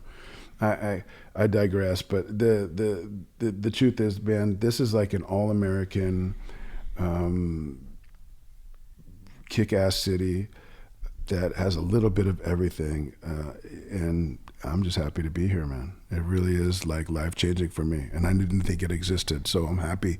And if you feel like I do, and you want a fighting chance to just get your idea to pop or find somewhere that you could restart over, there's nothing better in my book than the Midwest, but in particular Tulsa. So that's cool, man. I think it'll be unique for people who are from Oklahoma like myself to hear you talk so highly of it and how it changed your life. Because you guys try to go out and figure out if it's going to work somewhere else for you, and then you'll end up coming back going, you know what, it wasn't so bad in Tulsa or Oklahoma. I hear that a lot. It's a rite of passage. It happens everywhere. Yeah. It's what I grew up in the San Fernando Valley. It's one hill over from Hollywood. It's a 15-minute drive if there's no traffic, or 10 minutes if there's no traffic. If there's traffic, take you an hour. My point is, it was like the promised land was Hollywood, but again, I don't see that anymore. Maybe these TikTokers see it, but it's not, I don't see, it used to be you could go over there and have a fighting chance, whether you rap, sing, dance, poetry, whatever your thing was. If you were creative, there was an outlet for you, and you had a good chance if you honed your skill at the Comedy Store, or the this thing, or the Growlings, or that you could, next thing you could be the biggest thing on TV, or the biggest band in the world, and I don't know, but I'm happy where I'm at, and I hope more people, when they come through, they see it. I don't even have to sell it. I don't have to tell nobody shit. I just put them in my car, I take them around, they go, I get it now, and that's it. That's awesome. Too. Yeah, man. Well, congrats on being an adopted Okie. That's it. I appreciate you coming on the podcast, man. No, and I appreciate you bringing it to me. It made it very easy, man. Yeah, dude. I feel, nowhere better for me to do it than in the outsider's house. It's still weird to be here to do things that aren't like specific to the outsiders, but that's the great thing about it, man. We use this as all kinds of things, so it's almost like a civic center to me. Yeah, and I hope this is better than this is why I like podcasting so much. It's not scripted, it's not the news. There's no lights and cameras. It's one-on-one. You talking about sobriety, you talking about growing up rough, and yeah, man, why this inspired you. But go ahead and talk about the extras on the lawn. Yeah, the extras on the lawn. If you want all the information, I don't want to mess it up, but if you go on our Facebook page, the Outsiders House Museum, all the information is there. We're going to go half and half and give out tickets for that event. April 23rd? Yeah, I think it's April 23rd. You got it up on your screen or no? I don't know. But I'll tell you what, because I don't want to mess it up and everybody knows how to go online. You could find it. It is, I believe, April 23rd, and what we do is we get a blow-up screen and we show the movie on the lawn. But this time, my employees and my volunteers decided that it would be cool to bring all the extras that they could find that had appeared in the movie back to Tulsa. Some live in Tulsa, some live in the state, but not in Tulsa, and some were flying in. So we're going to get the largest amount of people that had appeared in this movie to come back to this movie and do a Q&A before the film, and then we'll show the film, and then we'll all hang out and eat, drink, and be merry at the Outsider's house. And is it the 23rd? Yeah, it's 23rd, gates at 6, movie at 8:15. Movies at dawn usually, whenever. We can never tell. Sure. Dusk, I mean dawn. Yeah, now I go, nothing gold can stay. The flyer's dope, by the way, the old school flyer. Yeah, cool. That's my boy Donnie Rich's buddy who did all those flyers. But it's just a cool event, man. This is a family event, but there's, to meet all the people that were involved in this movie, it changed everybody's life, man. I mean, it's like the thing that they're the most proud of, or one of the things that they're most proud of.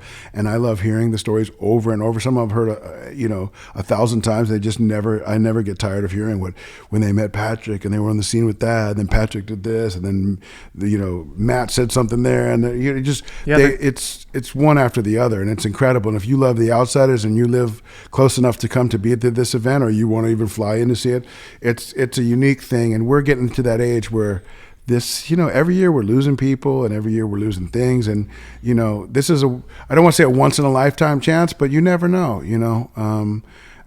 if you love the Outsiders like we love the Outsiders, you should come. And we're going to give away 2 tickets. I'm going to give you one, and you're going to buy one, and we'll meet in the middle. And come check it out. It's going to be cool. I'm excited because I haven't met some of the people that they're bringing into town. I've met most of them, and we have a wall in here that everybody signed. Originally, it was just going to be S.E. Hinton who was going to sign the house. Now it's littered with all of them. And then Darren Dalton came, and so I was like, all right, Darren and Tommy, you guys can sign. That's it, though. And then Rob Lowe came when I wasn't here. And they're like, Rob signed. And I'm like, yeah, of course. So Rob signed. And then people who were like, the next guy who signed was a guy who I met, who was a local kid here, who was in the scene at the drive-in. And man, he's gonna kill me. It's my big Viking homeboy, the red-haired, bearded Viking, whose name I'm telling you, man. These migraines, even though my headache is gone, I'm all like I can't grasp the name.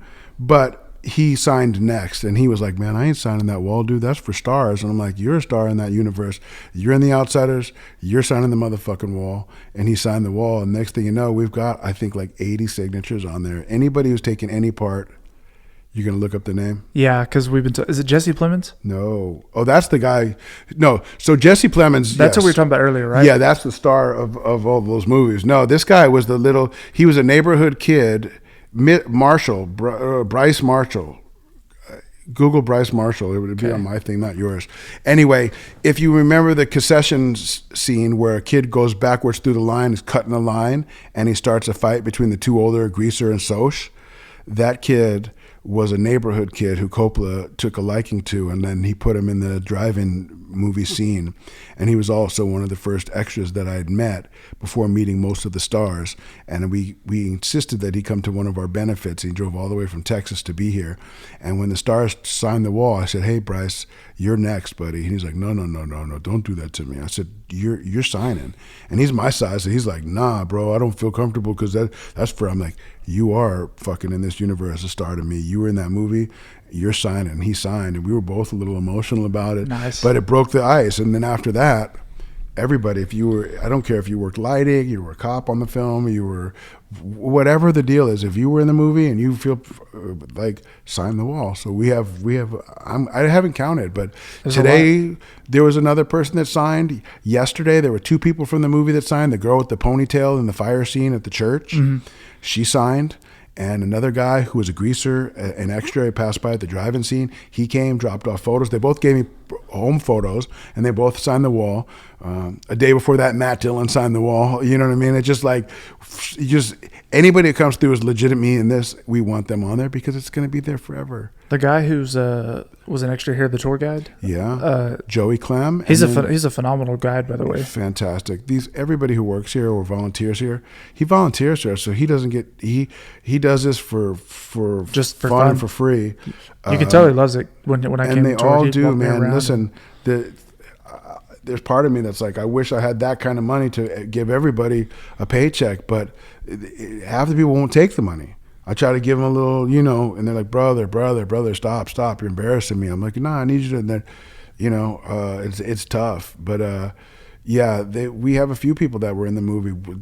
Joe Cervantes, he sells his photos that he took on the set, but he was also a greaser at the Pines when the fight breaks out. You see him for a second. Yeah. He did my tour, and he's awesome. Yeah, he's great. So there's just like so many. Oh, you got Joey though, because the other guy sells his photos, or the photo guy did your tour? Yeah. Well, Okay. I think they were both here. But, Yeah, they're both here. Yeah. But he walked me around and just kept telling me detail after detail after detail. And it wasn't. They love this. It was good. Yeah. And I love them for it, man. I'm a lucky guy, and you know what? These are the things, man. And I don't say this like, I knock on wood, for real, because it could be me. Like I said, if I died after that photo with Matt Dillon and Susie Hinton, I felt like, okay, well, shit, I've done 99.9% of the stuff I set out to do. I wouldn't be at the gates of wherever going, "Oh, you needed more." Like, I hope to be here till, at least my late 70s. But my point is that we're all aging and we're all getting to that point. And Joe in the kitchen is 78 years old. He caught COVID twice. It was bad. We were worried about him. And, it could happen to the youngest person who's here. Anything can happen. Today, unfortunately, if you know the movie, you know that in Sperry, Oklahoma, the DX station is there, and somebody, a man named Gary, has restored it, and he's turning it into like an attraction as well. And then there's the 52-card pickup scene that happens in the back of a Rexall. Well, the store next to a Rexall, it's like a 100-year-old building. Somebody stole a car and was running from the cops and didn't know at the end of this block, like he didn't have time to hit the brakes, and he hit this building and literally killed himself in the crash, and the car caught on fire, caught the building on fire, and then the roof collapsed upon itself. So this was recently? This is this last night at midnight. Oh, wow. And I got there today after my meeting at about 11, and the fire was still going. Damn. And the building was, so my point is life is fragile and life is temporary, and everything will soon, nothing gold can stay, right? So I always tell people, if you get the chance, do it now. Don't wait. And it's not 100%. Me selling you tickets. We always sell out. I give away a handful of tickets just to make sure people get to experience it. But if you like this like I like it, Joe ain't going to be around. Danny ain't going to be around all the time. All of us are going to, eventually one day he's just going to, he's no longer here. So we still have a large group of people who are involved with this movie. Come meet them now. Come talk to them now. If you have any inclination to like pick their brains or shake their hand or just to take a photo with them or just to be in the midst of a bunch of people who were here in 82 when Coppola came to town with this bunch of basically unknown actors who turned out to be some of the biggest actors in Hollywood, and to take this book to the next level, you're here at the epicenter of it. And again, I'm actually glad to offer this to people. And this came organically from the staff. I didn't even come up with this event. They thought it would be a good idea. And I think it's a brilliant idea. And that's why I kind of didn't know the date, or I don't know because I just was like, let me see how they do it. And they've been doing it perfectly. They didn't even need me to do anything, which is, it lets me know that this also is not dependent on me. Yeah. This thing's going to keep going when I'm gone. When you're gone, and yeah, that it's makes gonna me feel good, even though I'm here. And I'm only 53. I ain't going nowhere, hopefully. But it makes me feel good that I look at everything that they've done, and they've done it with the way I would have done it and better. So I don't lose sleep over like who's going to handle this when I'm not around. They're already doing it when I'm not around. I try not to come here all the time because it gets a little weird for me too, awkward wise and people wise. And I'm an extrovert and an introvert and struggle in between both of those. Sometimes I'm out there and wilding, and other times I'm like, just stop telling people that there he goes, there's the guy. I get mad at sometimes my employees will be like, here he is, and I'm like, don't do that to me, man. You're throwing me under the bus right now. I got a fucking headache. I'm trying to get I'm trying to get the mail and go home. Yeah. I got the dog in the car. Don't do that to me.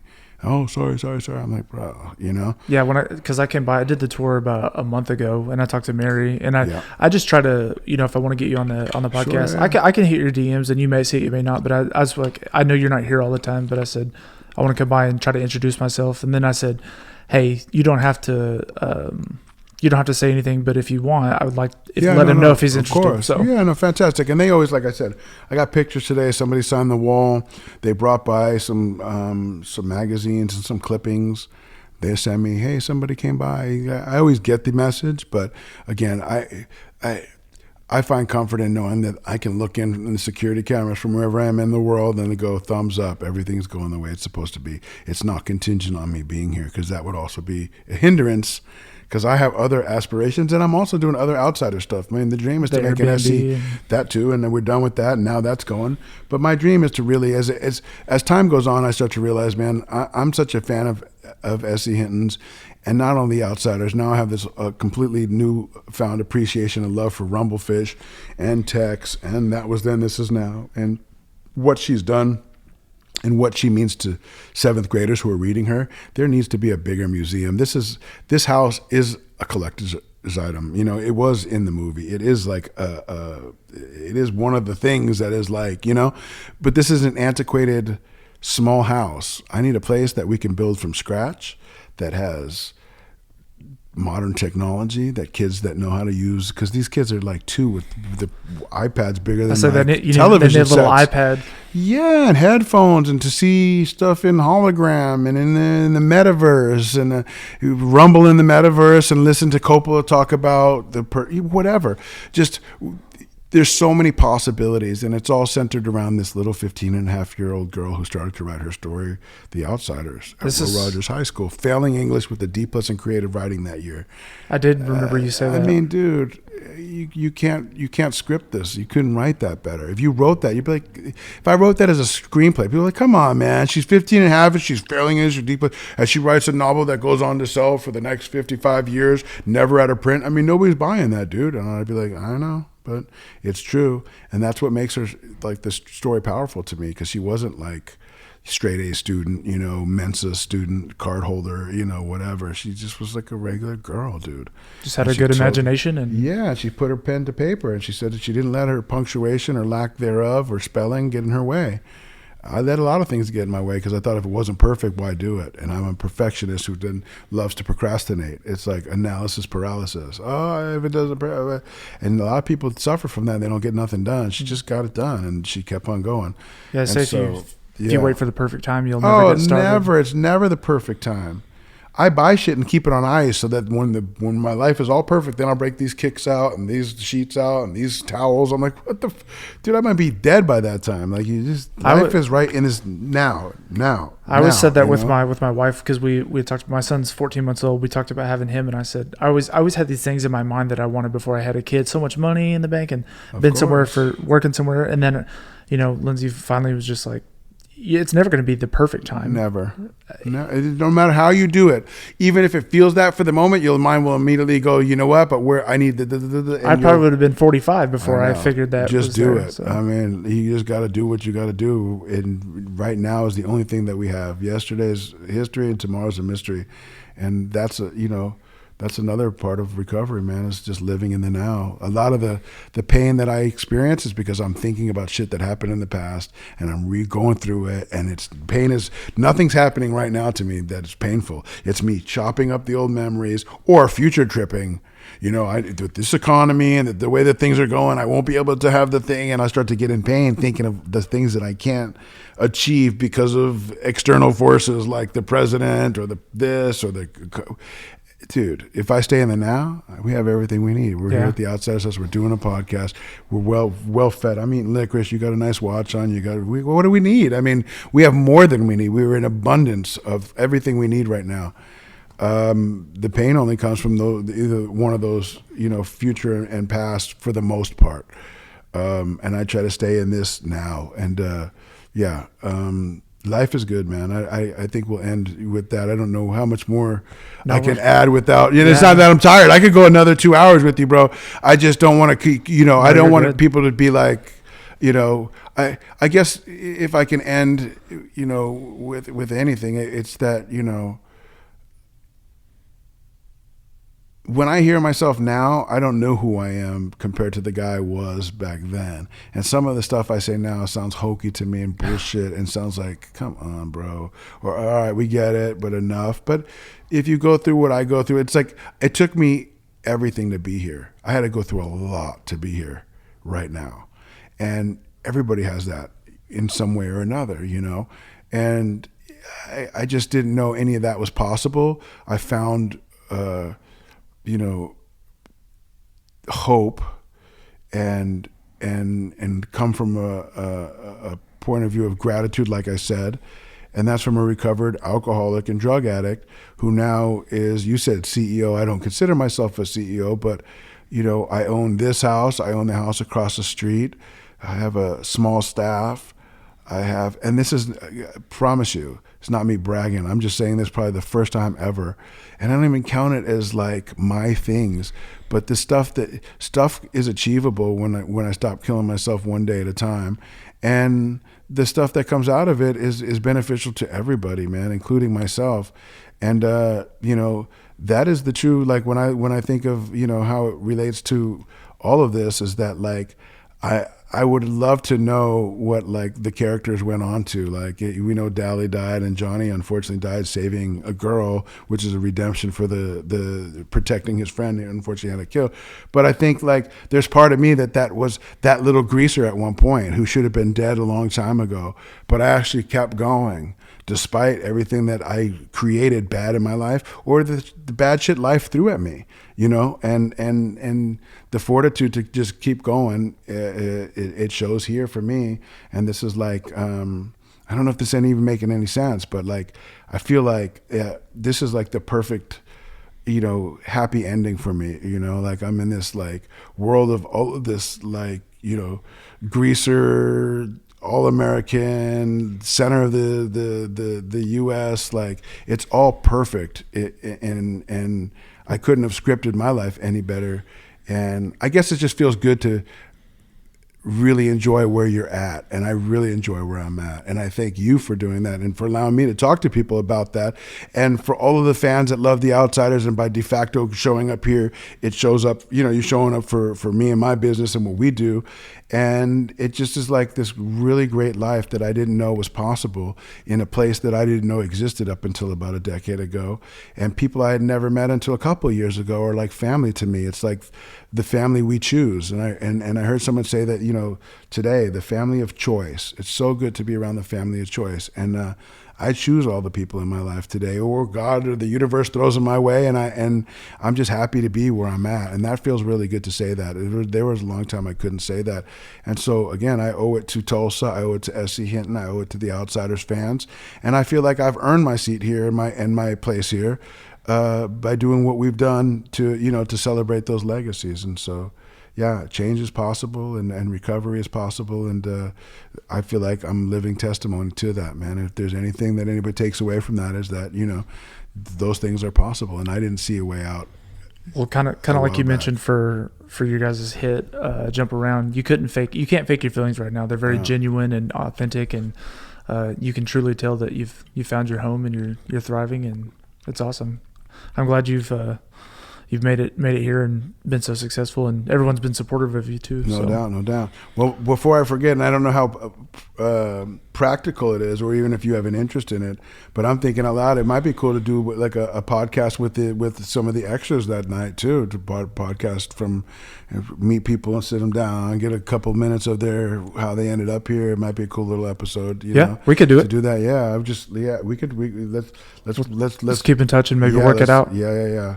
Let me talk to people who set it all up, that doesn't step on their toes. But I think it'd be great because I want to document their stories, and I want to hear, we'll look back in a certain amount of time and be like, man, remember when we did that and we got these people on tape, and it'd be cool, man. No, let's see if we can't plan something. That'll be a busy day, but maybe we can figure it out. But it's really mellow before, so that's the good part. You'll be able to pull people aside.